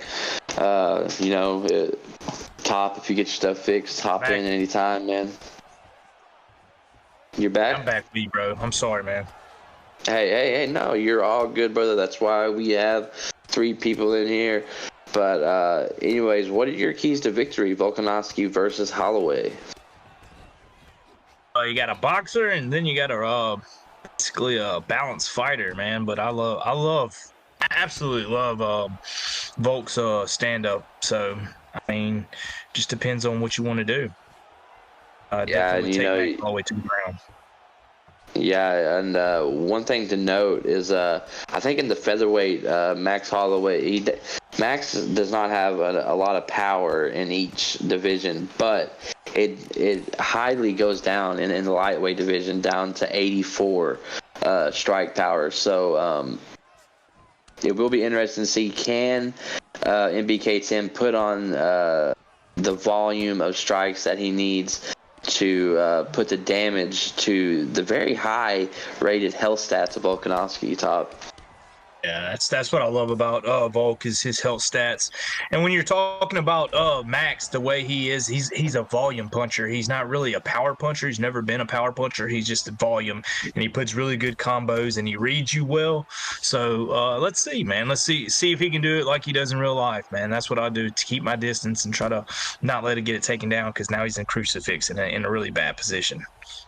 Yeah, and just like you said, man, not a whole lot of power, but he has 5-star boxing combinations, and almost every strike is 3 to 5 stars. His jab straight is both, or his jabs 5 stars and his straights a 5-star, I'm pretty sure. And his lead hook's like a 4. His body straight is even like a 5 or something. It's kind of ridiculous, but he has proven it in the past in real life, has shown why he does have those stats. But right here, good ground and pound defense by Holloway right there, Top. Bro, he's doing what he's got to do. Every time he gets taken down, he gets right back up. Yeah, that's good hook. That's always a good feeling, if you want to keep the fight standing, if you do get taken down, if you can, really just get right back up and get right back to what you were doing. And, Kyle, who I thought was, never mind, Kyle Wakor, probably wants to get it back down to the ground a little bit, as MBK10 putting on the volume right there. Just like we said, he is pressuring that block, man. And even in the lightweight division with the 84 power, that block can get broken down real quick with Max, Top. Oh, like you said, really quick, because it doesn't take much. And then once he starts breaking that block down, it doesn't take much that health to start going down. So let's see if he can continue to break that block down in this round. Yeah, it was in the featherweight division, but I fought Max the other day, and big time head and he gets a rock with the head kick. Yeah, and he missed hook right there. Fun. Just patience, distance management, got the most power out of it and everything, bro. Man, Shogun could not have said it any better right there. Patience. He didn't rush in when he saw the leg kick was going to whiff. He sat right there, waited for it to come down through the lead hook, and dropped him right there. And that, that's how you do it, man. That's fight IQ, and that's how you win fights. He just needs to hold him. Okay. Maybe he was possibly thinking to throw that special miss the front one and go around with the spinning heel. Who knows? But he didn't have enough time to get it off. Yeah, one thing I am seeing from Kyle right here is MBK Tim not trying to lay and pray. He's trying to punish, but Kyle with some exceptional ground and pound defense. Him out, man. He's not really taking too much.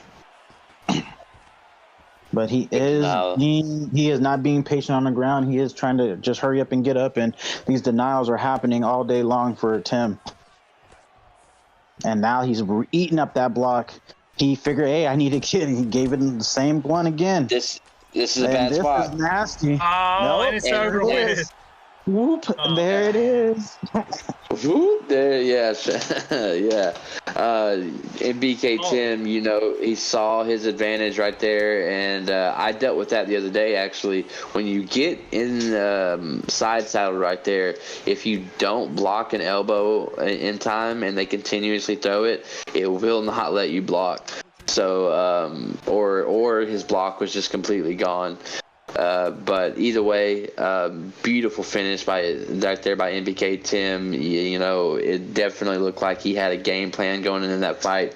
It looked like he executed that game plan, and he is now 4-1, I think, in OFC. And you know, a 4-1 record is definitely going to get you a main spot or a co-main pretty quick. So you know, first I'm going to ask you, Top. What are your final thoughts on that fight, man? Well, the last fight I saw Kyle actually absolute dominate. Every fight I've watched MBK Tim, he's been incredible, man. His footwork and everything he puts in, his patience with fighting, I love seeing that. So he's going to get a step up in competition. So a few more fights, and maybe he'll be fighting for a title soon. And yeah, Shogun, what are your final thoughts on that one, brother? As your camp member, MBK Tim Cold Winter gets a dominant victory right there. Yeah, man, I just love the patience from a man and how he goes out there and, you know, does what he has to do and just waits when he sees the opportunity and he takes it.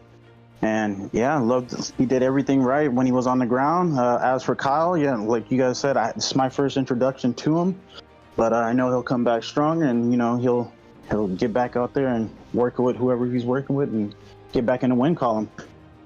Yeah, I mean, 100%. You know, couldn't have a better analysis right there of all that. But you know, congratulations to MBK Tim on another big win here in OFC. Kyle, we know you'll be back, you know, just as stronger as ever. But we are going to get into one of my favorite fights on the card. Zatox with the Dillashaw pick in flyweight versus one of my favorite fighters in the UFC community, Hoo from Team Truth. And this man is a savage. He has shown it already in OFC a couple times. And, you know, there's nothing left to do but let's get into this fight. And let's go and get this one brought up and see what happens here, man. But Shogun. Yes. If you are in the flyweight division and you are going against the very highly rated balanced fighter of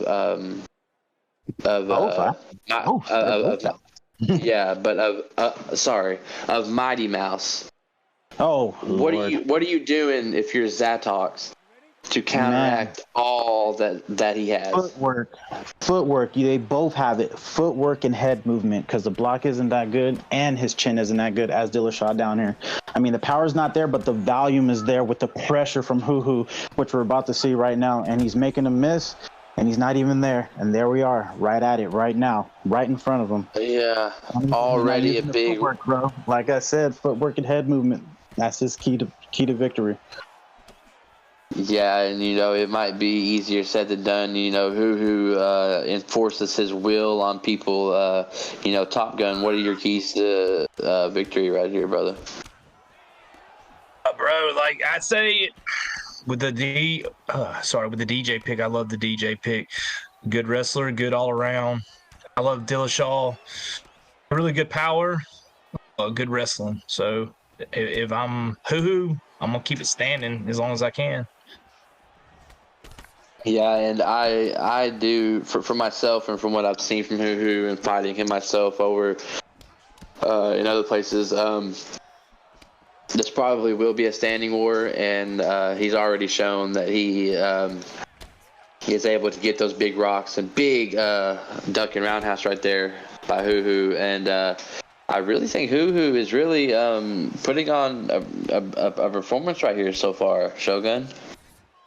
He's using his strikes how they're meant to be used, even though he doesn't have the power. He doesn't want to gas himself out. He doesn't want to throw in combination. He wants to throw single shots and let his stamina build back up before he strikes again to get the most out of whether he's hitting. And he's always hitting something. He's at least hitting the block. He's at least hitting something, hitting clean or hitting the block, as you're seeing right there. Yeah, you know, that's one thing I definitely, you know, from our countless hours of training the Shogun, I learned from you is if you're going to throw something, at least hit the block. And he is definitely doing that right here. And, he's one of the better strikers I've seen in a while, man. So, but he's being really patient as well. If you are Zatox right here, Top Gun, what are you doing? Oh, keep that McNasty. Trying to throw up a McFlurry. Oh, you there, Top Gun? But okay, as we me and Show gonna take it right here as he has the technical difficulties. Zatox with the big takedown denial right there, but Shogun, that was big, man. He was getting pieced up right there, but he hands back the big rock back to Hoo. Right, that's the only thing in this. He's doing what he needs to do, and he gives a flurry himself. He caught him, had it perfect timing with that straight hook. Straight. Nice pressure combo. Gets a rock off of it, ending the round. Who do you got, man, for that one? I'm going to have to lean a little bit towards Mighty Mouse because he got the first initial drop, I think. Oof. Yeah, I'm going to go... from the stats, man, it's really, if you're going off the EA judges, it's really almost impossible. It's really almost impossible to tell off those stats. But all those stats did show us right there this is an even more evenly matched fought match than we figured to be from the beginning right here. Zatox getting a couple late stuns, but Hoo, the 99 speed of Mighty Mouse showing that he has the patience and he has the fight IQ to do what he has to do to get this fight done.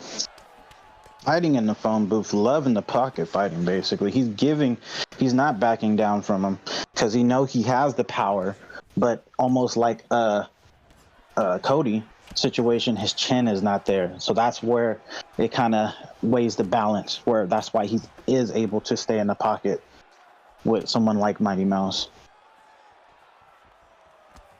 Yeah, man, 100%. And Hoo, it looks like he's not throwing anything crazy. He's not getting wild, a little wild overhand right there.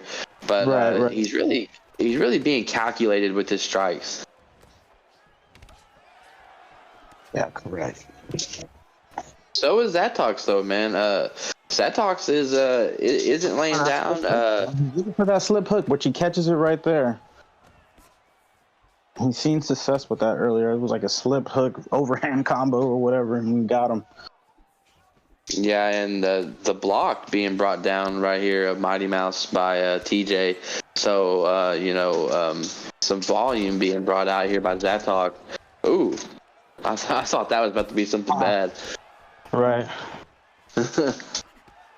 But hey, man, they're over here doing it up, man. They're keeping it nice and simple. They're realizing where they're at from, going into, I guess, the midway point, going into the third right here, ending in the second, where they're at as far as their stamina. Like, oh, okay, we got to kind of slow it down. Yeah, so they are in the flyweight division, obviously. But, the fastest division there is, and, these guys are just blowing and going right now.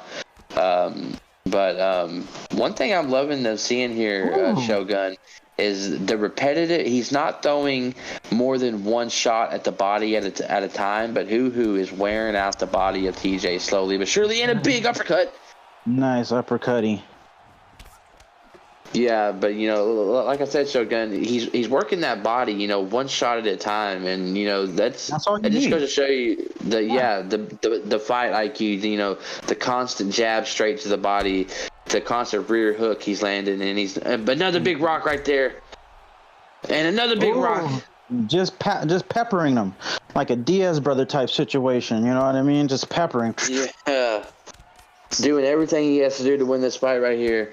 And, really, really showing out. You got to give that round to Hoo. Right. I think, the stats right there showed just again that it is a very evenly rounded fight. Zatox, nobody to be taken lightly, man. Oh no, for sure. He's doing some work, man. It's just I would like to see, if anything, maybe a little bit of ground, but I think it might be a little, unless he gets a full dominant round of ground control and some actual damage. Ooh, like right there, it can help him out right here, especially at this point from the events that just happened. At this point, this is his round. He doesn't have to do anything besides keep it simple like a pimple, and there it is. Oh, Power. Zatox. Hit the power. No stamina. Had such a good fight going into the second, man. You know, got his stuns in the second. You know, was really a back and forth fight the whole time, but in the end, Zatox coming out in the third like a man possessed, and puts away the takes away Huhu's O. You know, not undefeated anymore. And just to say this real quick, Zatox was he's 7-4 now, and he was ranked number 8. Okay, Huhu was 2-0, not even ranked. That goes to show you the competition in PS in the PlayStation side over here in OFC, man. The competition is deadly, and it really doesn't get much better than than fights like that right there. But anyways, congratulations to Zatox. I would call it a slight comeback win right there, as Huhu was dominating the beginning. And what are your final thoughts on that one, Shogun? Man, it was a very competitive, evenly matched bout that we just seen, man. I'm loving this, just the main card, what we're seeing. Like everybody, as you said, the competition is there. You think that you're just gonna fly through and breeze through and just get these, long stretches. You're gonna run into somebody that has your number, and yeah, it just showed right here. I mean, maybe possible matchups would have probably favored with a little bit of power. I mean, respect to Huhu, man, for that DJ, because you don't really see that. You always see, the Marinos, which possibly would have been, banned or whatnot. But I mean, big shout out to Huhu, man. That was. I like to see who he does with a killer, man. That would have been a whole different story, you know what I mean? Yeah. But hey. Yeah, and I have talked to Huhu. It's not going to be one of the things where he doesn't come back anymore. He is going to come back next week. He is going to put on a show whenever he fights. So always a reason to tune into OFC. But anyway, congratulations, Zatox. Big win right there. You should jump up in the rankings just a little bit. Huhu, we all know you're going to come back stronger, brother. But right now, the Raw Bacon, the former champion here in OFC, versus the new MBK recruit Demon. And we all know, if you know, I'm the GOAT, Demon, whatever you want to call him. He is a very high, well-rounded player. In the top 100 a few times, I'm pretty sure, and a big pickup for the MBK camp. What can you tell us about him, Shogun? Exactly what you just pretty much well balanced. If he has any type of balanced character, he's going to utilize them to the fullest for the most part. He'll pressure you. He'll go ahead and deadly side control. Yeah, man. Just he's a force to be reckoned with, and with Soggy Bacon as well, man. The man has great grappling, get some good counters. We're gonna see everything in this fight, I believe. Yeah, I mean, this is definitely going to be a fight of the IQs. Nothing left to do but to get into it now. And we got number 6 ranked MBK Demon, 4-2 in OFC. Had more fights than I thought in here. Versus the number 2 ranked 6-4 Raw Bacon. This is a big fight for both people, Shogun, as Demon could make a dramatic jump in the rankings, and as if Bacon were to win, he could possibly get his title shot back. So big implications for this fight. Yes, sir. And almost reminds me of the last fight that we seen recently with this gentleman and Whitaker, as far as the real life stuff. Vittori and Whitaker's like, all right, who's gonna get it? The title shot, basically. Yeah. Literally the number 1 and number 2 type situation. But so this is the same ordeal here. But they're already out on the ground. He just needs to sap that stamina of Soggy Bacon as the Romero pick. Tenderize that body. Take it for just a second, Shogun. For sure, for sure. We got the nice, beautiful sweep. Got some top control with Soggy Bacon right here. See if we can get a sweep on right back. Building that GA. Ooh, gets the back. As we said, a couple of wrestlers doing the thing with some BJJ. And he said, no, not today, Grandma. Pudding Pop goes up for the top mount. Yeah, and I'm back now. Good big top time. mount denial. Yeah, you do not want to get denied from top mount by MBK Demon, but a big slip right there by Raw Bacon to get back up to the feet. And one thing about Yoel Romero, Nice late denial by Demon. Yeah, flicked that. Yeah, possibly flicked that stick in just the right direction to stop that turning takedown in just the right amount of time right there. Now that's one thing. He has the chin to actually stand in the pocket and the stamina to be right there with Yoel, but that power, man, you don't want to do it for too long, even though he has the chin. And one thing I like about Yoel, or one thing I don't like, is the 88 stamina. But one thing I do like about Yoel Romero is he's a wrestler with big power, but he has some intricate moves. He's got flying knees. He's got, a spinning body kick, and a switch kick, I think, even. So, a lot of stuff you can do with Yoel Romero. Yes, sir.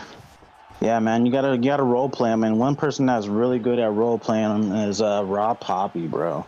I was hoping to see him on the card tonight, but hey, we still got Yoel here. Let's see if Bacon, the other Raw member, can do him some justice right here. Yeah, man, me and Raw Poppy had some spars for the ages with Pettis versus Pettis yesterday. But anyway, some beautiful work right here by both guys. I think Demon is kind of controlling what he wants to do a little bit in this fight. But the stamina advantage is a little bit leaning towards Yoel. It seems like. Yeah, which is surprising considering the 88 stamina rating of Yoel. Yeah, a lot of things are going on the ground, so they should get a good amount coming back going into the second. But if you're Demon or I'm the GOAT, what are you looking to do, Perp, in this next round? If I'm Bacon and I'm Yoel, I'm looking to do what he just tried to do, get a takedown, and try to hold my position and do some heavy ground and pound from Yoel Romero, or maybe, big rock there by Demon. Or maybe catch Demon off guard with one of those crazy intricate strikes that Yoel Romero has. But, MBK Demon looking like he's sticking to his game plan right here, man. Sir, you said it, brother. Oh, yeah, tough transition to deny right there. Yoel gets he posts him up against the cage right there, takes the back of Vittori, and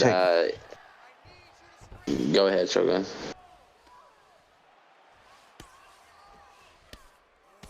But can Raw Bacon get in a position right here to where he can start throwing that heavy ground and pound shots that Romero has? Probably the best stat of probably the best things Romero has in his book, that heavy ground and pound.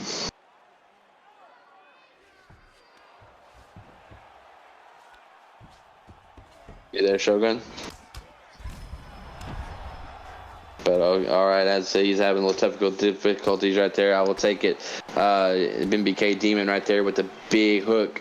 Getting another big rock right there on Raw Bacon, and this is just another big knockdown there by Demon, electing not to jump on him, and this is just some classic striking from Demon, and he is really showing what he can do. I'm just stepping in a bit for Shogun, but so far the event has been very good. Definitely some great performance on the night potentials, and yeah, Demon got rocked, didn't he? Or was that stamina? Yeah, and big rock right there, but another big takedown denial right there by Bacon. And he sits him down big time. I'm surprised Yeah, Demon didn't finish there. Yeah, and Lucy, that's more than one of them intricate strikes from Yoel Romero, but Demon ducks the high. Yeah. Wow. Demon ducks the high kick and absolutely puts him to sleep after getting rocked, staying composed and delivering the finishing blow right there. And Lucy, as one of the main mods in here and someone who works with the rankings and stuff, I think you can agree that's going to be a big jump and a big win for MBK Demon. Oh, honestly, 100% it is. And genuinely, it's such a shame to see another one of my cam members lose. And like me and like Bacon and a lot of the other Raw cam mates were saying, like, Yoel doesn't have the greatest cardio, but at the same time, like Bacon didn't have that much of an issue with it. It's just when he had that head kick and ducked, like, it was all over. And that is probably even KO of the night. I'm still not sure, but either way, Demon 100% in the top. Yeah, we're gonna have to see. One thing I want to mention, Lucy, you talking about KO of the night. I hate to say it, but I'm still saying that Habibi's KO over me was KO of the night. He slipped that front kick and made me do like a split in the air. So yeah, but anyways, what you were saying about Yoel, man, you're exactly right. The Raw members saying about the stamina and everything, but Bacon was very smart with his stamina in that fight, and but whenever you time a counter as well as Demon timed that duck, there's just nothing you could do about that. Yeah, and like even on very good ping, like you still wouldn't have ducked that. But either way, what a banging fight, and such great fights so far on the main card. And let's head over to Fight 10, the main card headliner. Shogun versus Mark Jeff in the Xbox Featherweight. Let's go. Yeah, man, Mark Jeff. We've seen him in the Discord. Having a lot to say, but backing it up as he is 2-0. But we know Shogun. I think he's a former champion. Shogun 2-1, ranked number 2 versus ranked number 3. This is big time for the rankings of the Xbox division right here. We got Ireland versus an American matchup right here. What are you looking for, Lucy?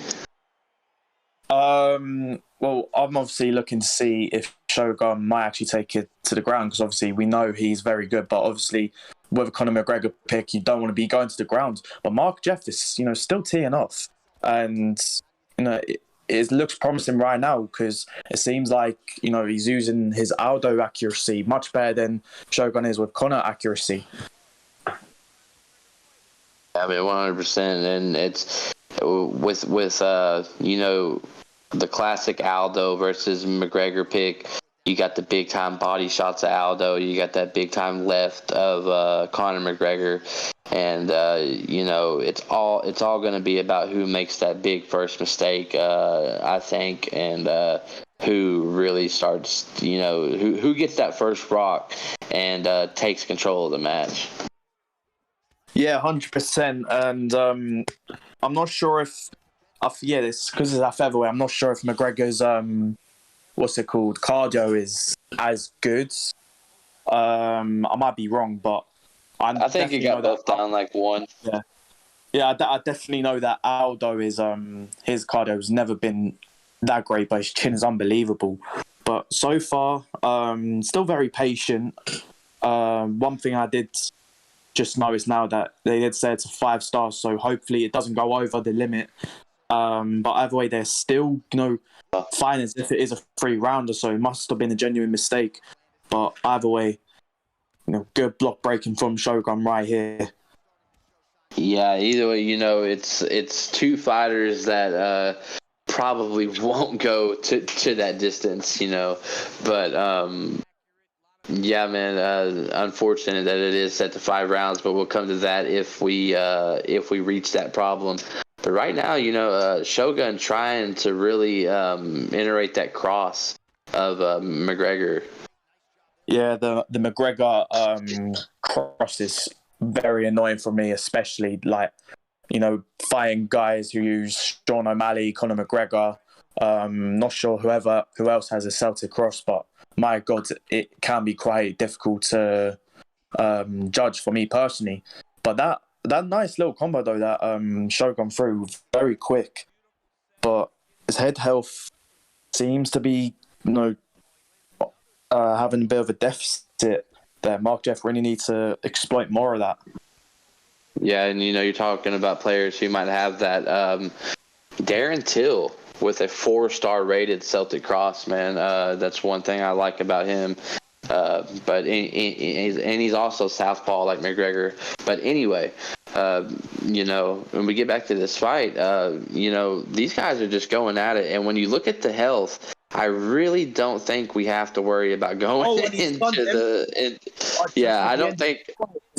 Yeah, and Shogun, as the stats show right there, Shogun won the striking battle with the total strikes and significant strikes. Fuck Mark Jeff with the big stun at the end right there. Both guys were fighting for that stun, and Mark Jeff got the first one. But I personally think Shogun did win that round just because of, you said, significant strikes landed. I didn't see the stats fully, but I would say it's 10-9 right now. Yeah, and Shogun, all he has to do is stay composed, and the fight was set to 5 rounds, but I do not think that we have to worry about it going into the 4th, man, as long as these guys keep doing what they're doing. Yeah, Shogun is really working the body well, and one thing for Mark Jeff, maybe he should stop, throwing them head kicks because they can be easily readable. So maybe, instead of going 1-2 head kick, go 1-2 lead uppercut. That's a good setup to, land a head kick. Great cross as well, by the way, from Shogun. Yeah, big time kick by Mark Jeff. Big time roundhouse up top and catches Connor with it. One thing I would like to see from Shogun, though, is the body health of Mark Jeff is brought down, and a lot of people don't, use the teep kick from Connor as much as they should, because it is like a 5-star rated kick for him. And, people might think, it's just a teep kick. It doesn't do a lot. Those things add up over time. Body is getting damaged, man. Shogun really needs to put more stuff onto the body. Oh, but he rocks him with that. Sits him down. Great combination there. Can you finish on the point? Yeah, and, I think we can attest that rock, the body work helping that out, as you're dropping the stamina every time you work the body, and just making it that much easier for him to and he puts him down again, and that is it this time. Shogun going 2 rounds KO at the fence. Yeah, man, that was absolutely ridiculous. A crazy ending sequence right there. Shogun just showing why he is that elite. Possibly going to be right back in the title contention after that. Handing Mark Jeff, who, he talked a lot, man, but it looked like he backed it up. But Shogun just a little bit better right there.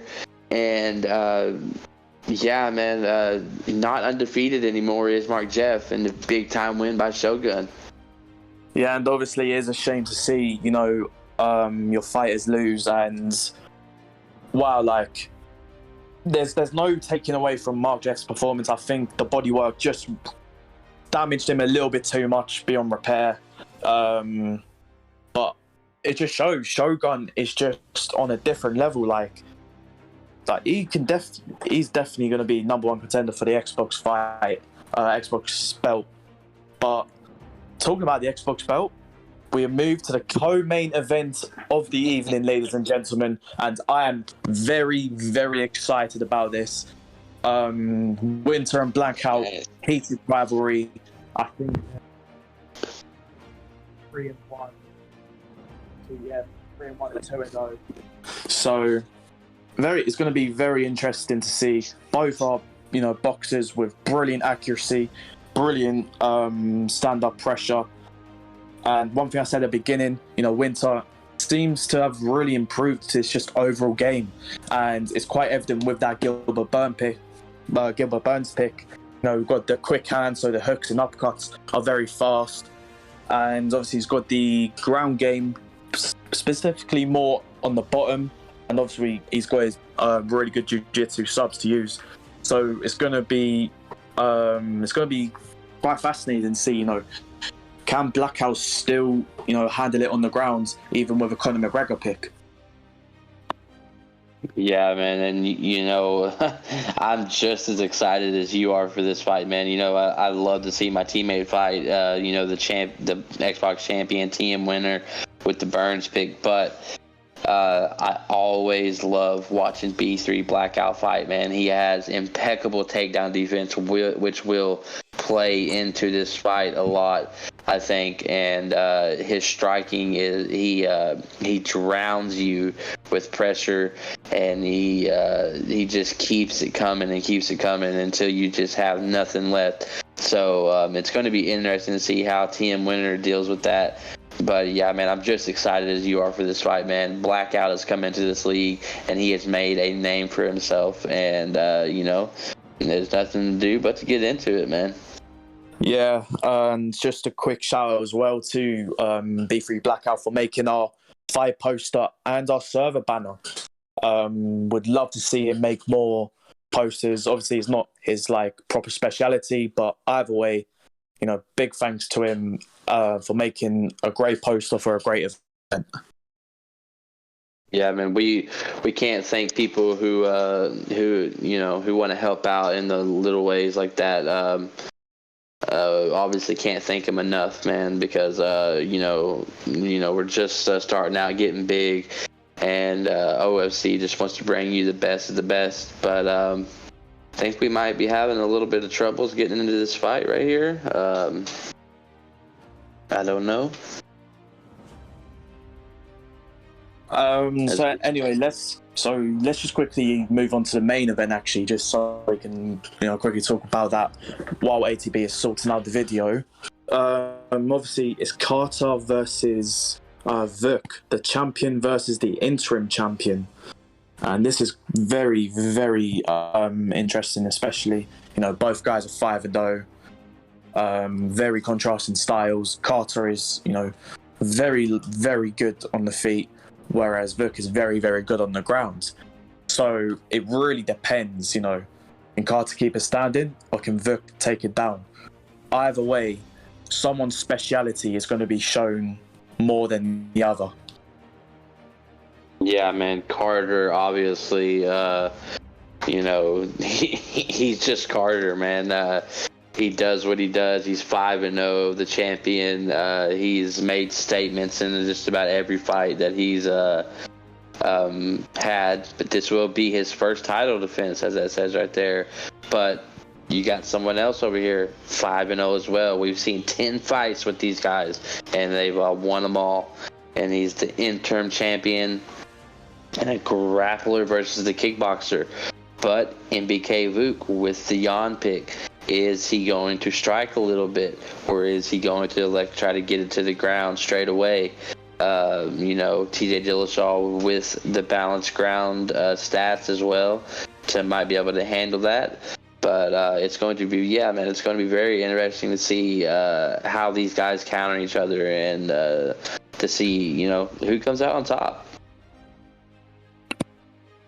There's a little bit of trouble actually with the video. I think it must have been privatized or something happened to it. I'm not too sure. Obviously YouTube guidelines and stuff like that, very, very on and off, could literally remove something for nudity if it's literally a fight highlight kind of thing. So we're just going to quickly work on that. But while we are working on it,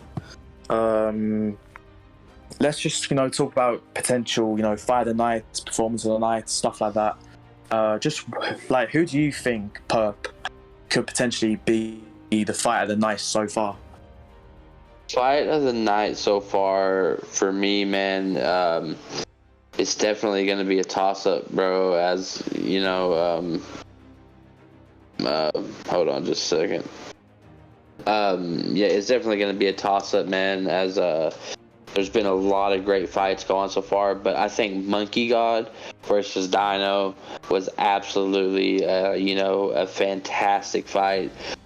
Performance of the night, I'm leaning towards Assassin or MBK2 Sav with his premier killer fight. But I think fight of the night definitely so far has to be TFA Bone versus MBK Kruger. Those guys put on a show, man. And that's just, that's for me. What are you seeing as fight of the night or things like that, man? Yeah, I too actually think Kruger versus Bone has probably been, the fight of the night so far. Just because of, them going back and forth. But at the same time, like you mentioned, Dino versus Monkey God, very close decision, and it was quite clearly Monkey's fight. But at the same time, Dino did make it very competitive, was, landing some great shots and all that stuff. So, it'd be very interesting to see what the conclusion is for several of these bonuses. Shit. I think, very sorry to say, everyone, but the co-main event video has unfortunately been removed for some reason. This is obviously by no fault. It's obviously by no fault Blackout's fault. Just like to point that out, which it's such a shame as well. Really have no clue what happened there, but I guess that means we'll have to go to the main event of the evening. Maybe we can post the results or something after the event. Yeah, I'm very sorry about that, ladies and gentlemen. We do try and put on a show for you lot. So, anyway, let's get on with the main event of the evening: Carter versus Vuk. Yeah, I know. I'm trying. Okay, here we go.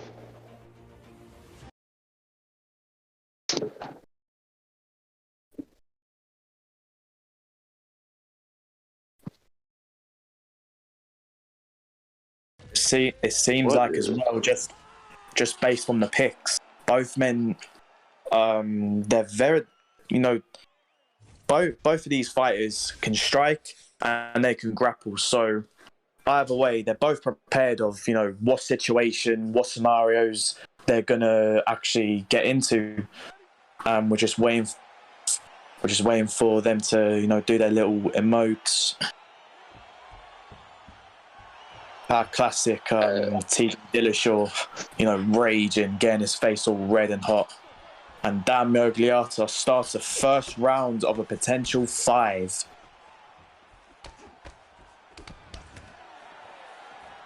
Yeah, sorry about that, Lucy. I'm having a little bit of technical difficulties right here.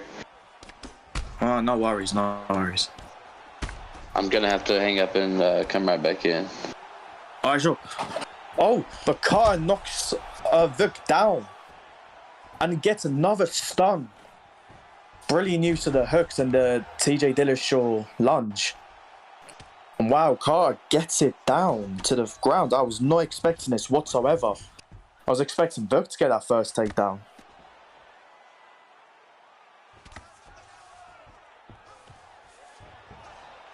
Staying very patient, but brilliant way to get that back sit-in position by NBK Vuk.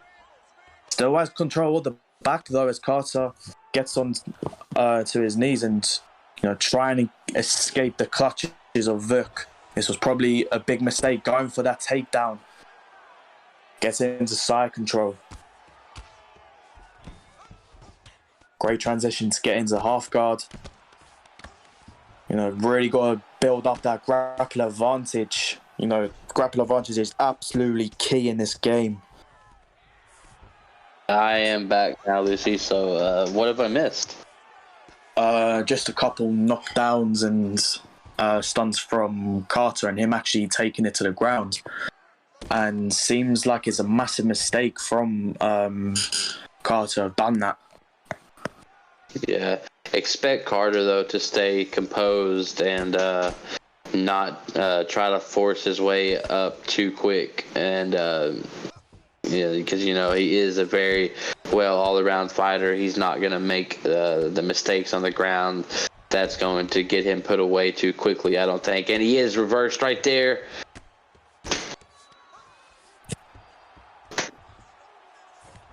Carter actually seems quite comfortable on the grounds, which is actually very surprising. I was not expecting this from him. Yeah, you know, a lot of what we've seen from Carter from the 5-0 fights is just a lot of striking, a lot of knockouts, and a lot of performance of the night as well. Yeah, performance of the night, you know, and he's looking like he might, go on to have another great fight right here, as Carter is one of the most well-rounded fighters that in the UFC 4 community, in my opinion, right now, man. He could strike with the best of them, and his ground, he might not be where he wants to keep it at all times, but it is there, and he does have that in his playbook. And just looking at the stats, it does seem like it's a clear 10-9-2 Carter at the moment. Showing some confidence on the ground, which is very good to see. You know, it's very good to see the top level fighters showing very good skills everywhere. You have to be so balanced in the modern MMA world. And gets off this, and we started the second round with an absolute bang, or just pure striking delight. Sorry, Luke, I didn't mean to interrupt you, but you really could not have said it any better, man. You have to be well-rounded and all-around fighter to compete, to really do good in this new MMA world. That, you know, it's not just striking, it's not just grappling, it's everything, and you're gonna be tested everywhere when you come into OFC or ECA or somewhere like that. So you better be ready for it all.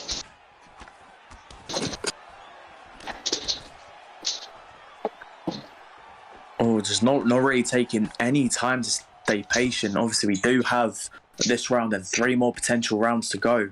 Both men very, very good at, you know, trying to get that front kick caught on the other person's chin and trying to use their boxing combinations, but it's very hard to see, you know, who's at the advantage with the striking.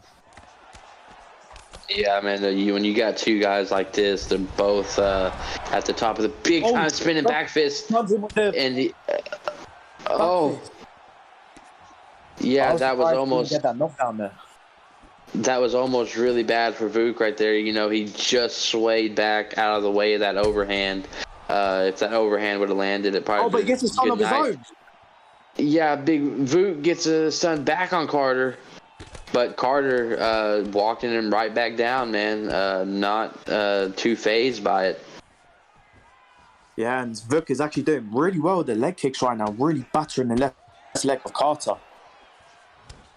Yeah, one good thing about Dillashaw, though, is he is able to switch those stances whenever he wants and to get that fresh leg up there. Yeah, he just switched like you said. But that relentless pressure, though, and he sits him down on the cage. Yeah, just unloading combinations on the cage, not letting MBK Vuk even have the opportunity to sway, get out of the way, duck, or whatever. Just lightning hand speed right there by Carter. Lightning combos, big time denial and top mount. Let's see how this goes. Oh, that could have been bad. it is really weird seeing NBK Vuk on the bottom for once. You know, it is so bizarre for me personally. But anyway, 15 seconds left of the second round. Who do you think is taking this? Right now, man, Carter has definitely has this one so far, and you're right, man. It is, it's Vuk. Landed a significant strike spot. Yeah, Carter with the knockdowns, and the round before, Carter had the significant strikes and stuff. Big time slip straight as he comes out in the third, and he's pressuring that block, and he puts it down. Why is he not going for the finish? Like, why is he not jumping on him? I think Carter likes to put on shows, man. Yeah. But he gets a ton of his own.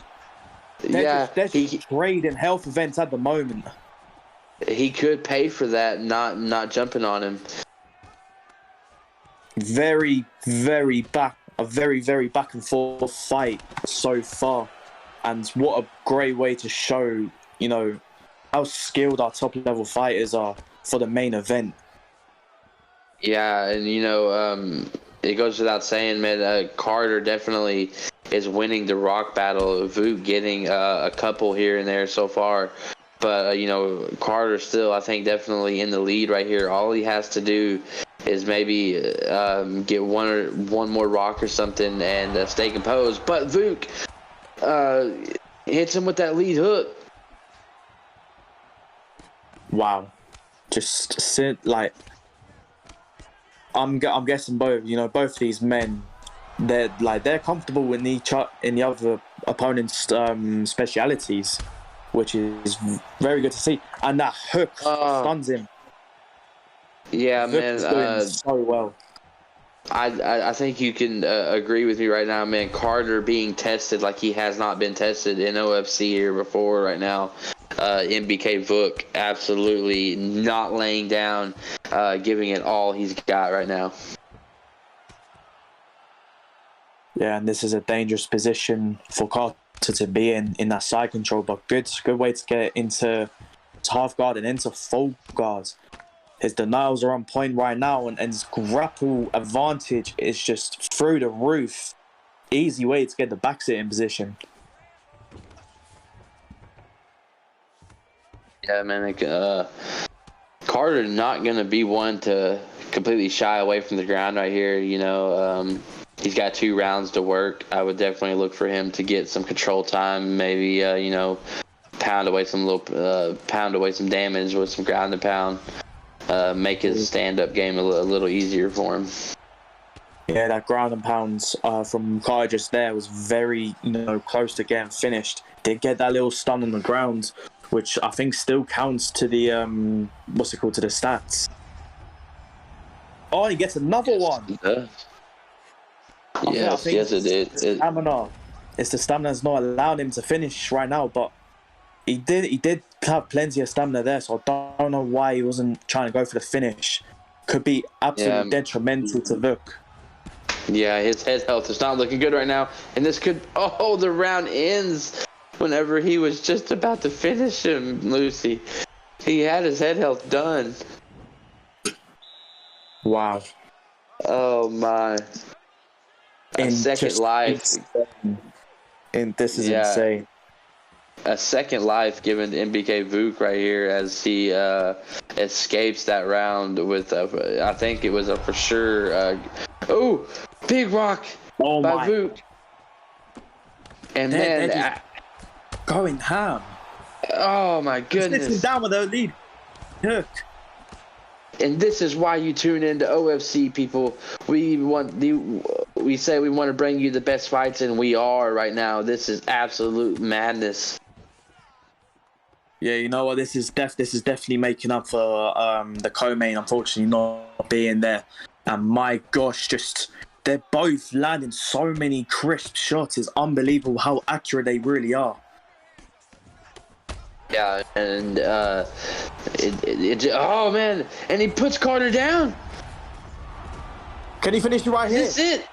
And he does. Oh, Carter, and new PlayStation champion, NBK Vuk. Hats off to him. My gosh. I don't know I'm about you, shocked. Lucy, but I am utterly shocked right now. I did not think anybody was going to take that belt anytime soon from Carter. MBK Voot came in undefeated and said, "That is my belt." He got roughed up around round 1, and round 2 was kind of was rough for him. But he came back, man, and just handed back every single thing Carter handed him, and handed it back with more, and is the new PlayStation undefeated champion in OFC. It doesn't get any better than that, man. My oh my. Just that was insane, you know. That finish where he was just hammering down on Vux, on the side of Vux's face. You can even see the damage there in the replay, man. Just unbelievable. Like, I'm sure I'm still shocked. You know, like, Yeah, I really wasn't expecting that. I thought like Carl was going to get it done, but Vuk is just not to be messed around with. You know, one of the first Europeans, other than like Italians and that, to come into the league. You know, spoke a bit in the beginning, and just look where he's gone. You know, from 0-0, making his debut in the prelims, to now being the champion of a whole division. You know, great story for him. 6-0, and you know, having this dominant run. You know, might even get him into the ECA. You know, we need to have a talk with Gancho and Bonebreaker. I hope either one of them two was still watching it. Obviously, ECA was meant to be, you know, live now, but unfortunately it did get cancelled, which is such a shame to see. But yeah, just man, simply. Yeah, dude. I just want to say, first off, you know, to come in and take someone like Carter down, he definitely should be in ECA. Carter is, you know, top of the top elite. Vuk would give some of the best in ECA a run for their money, man. And but you know, before you go and finish off this card, I just want to thank all of our viewers for sticking in with us. You know, we had a little rough spot with the commentary. We had some guys coming in and out, but we did what we had to do to bring you guys a beautiful show. And I just want to congratulate MBK Vuk again, man. That is absolutely incredible. You know, it's not easy to beat someone like Carter. You came in, you put on a performance, and you made a statement. 6-0, new PS champion, and you know, go ahead, Locke, take it from here, brother. Lucy. Yeah. So we decided not to what's it called? It's like no contest to fight. I think we are gonna say the result of the co-main event. Just because it, you know, it's unfair to no contest it when really it wasn't anyone's fault for the video disappearing. It's just Twitch being a pain with it having 1 week and then gone for some reason. So just like to announce that Blackout is the new Xbox champion. He had a round 1 finish. He had a round 1 finish against Winter, so he'll be the new champion of the Xbox division. And as again, you know, such a shame to see it not actually be shown. So yes, yeah, we can hear you. And so I want to say, but I checked the video as it's the first time I'm not download the video because I'm testing the connection for the next event that's gonna be fully live. So I was doing some direct the links, so not downloading. I have checked all fights as always 1 hour before, because when I put the name, I check also the fight if it's on, if it's not. It was on, and when we come to the co-main, it's like disappeared, and even Blackout, the one that recorded that match, didn't know why it disappeared. So I think it's a copyright issue or something like that. Was maybe the music on, and so I'm very, very disappointed, because that was a good opportunity to showcase the Xbox division and Blackout 2, because now he's a champion, and with 3 first round finishes and seeing the roster of the Xbox is not an Yeah. easy task. And Yeah, we will come HV. back. We will come back with a Xbox main event for sure in the next pay-per-view. One thing, I want to say just before we head out here, before Lucy closes this out, man. Blackout, the new Xbox champion. I think he is it 3-0, Lucy. Yes. Yeah, 3-0. 3-0, 3 first-round finishes. Guys, if he is on, anytime he is on a card, this is one you're gonna want to see. This man brings the show. He brings the pain. It was a shame we couldn't see that fight, but I'm sure he drowned him with that pressure, just like I talked about. The classic B3 combos, and you can't say much more than 3-0 with 3 first-round finishes. That's all. That's all I gotta say, guys. That is impressive. Exactly. For that, we're gonna back stronger with the Xbox division. Try to push them more.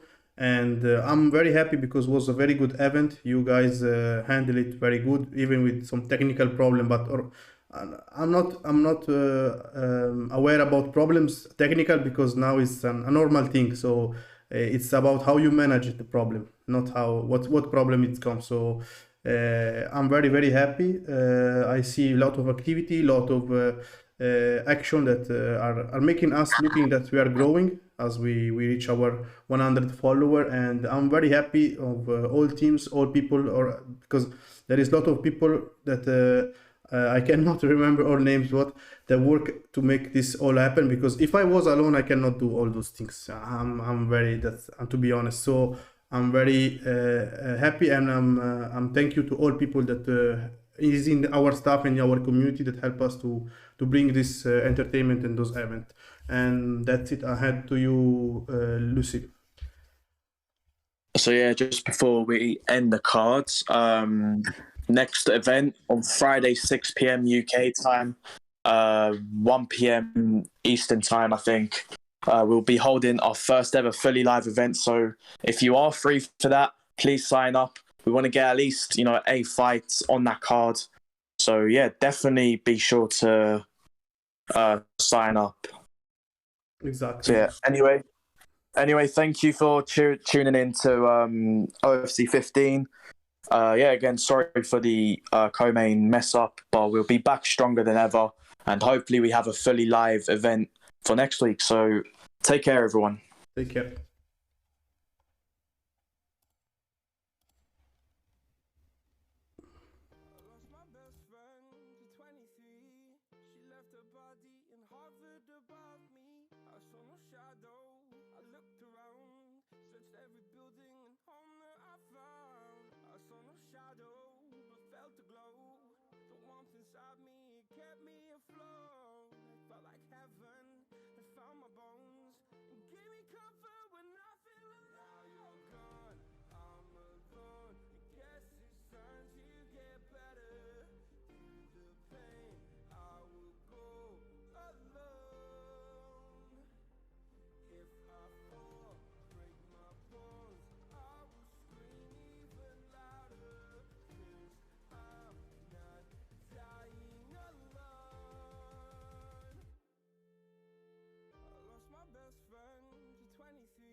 hovered above me. I saw no shadow, I looked around, searched every building and home that I found. I saw no shadow, but felt the glow.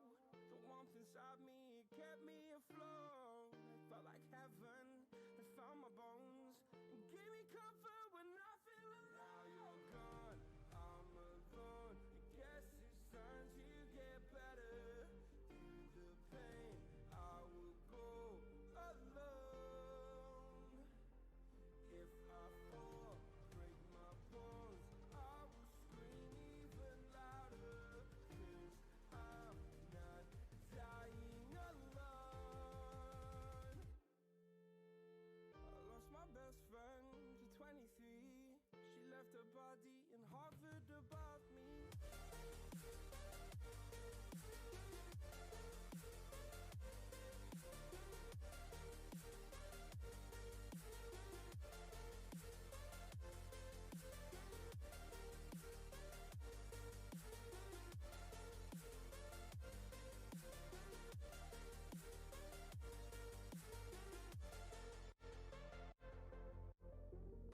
My best friend to 23. I heard the heavens crying above me. They gained an angel, I lost a friend. I felt like dying again and again.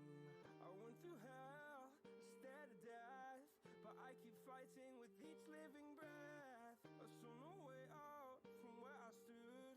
Felt like the fire had burned me through. Now you're gone, I'm alone. I guess it's time to get better. Through the pain, I will go alone. If I fall, break my bones, I will scream even louder. 'Cause I'm not dying alone. I lost my best friend.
Lost my best friend to 23.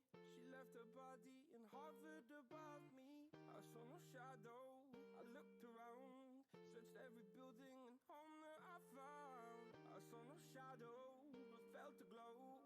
The warmth inside me kept me afloat. It felt like heaven had found my bones and gave me comfort when I feel alone. Now you're gone, I'm alone. I guess it's time to get better.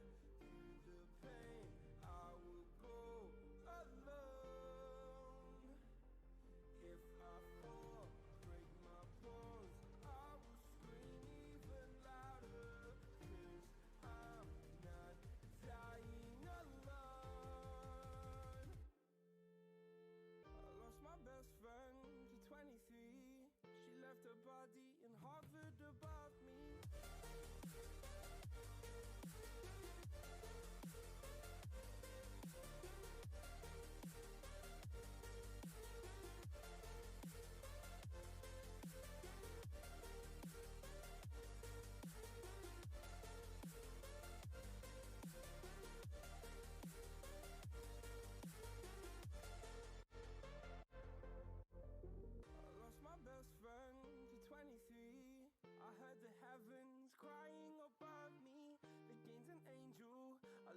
friend. I felt like dying again and again. I went through hell.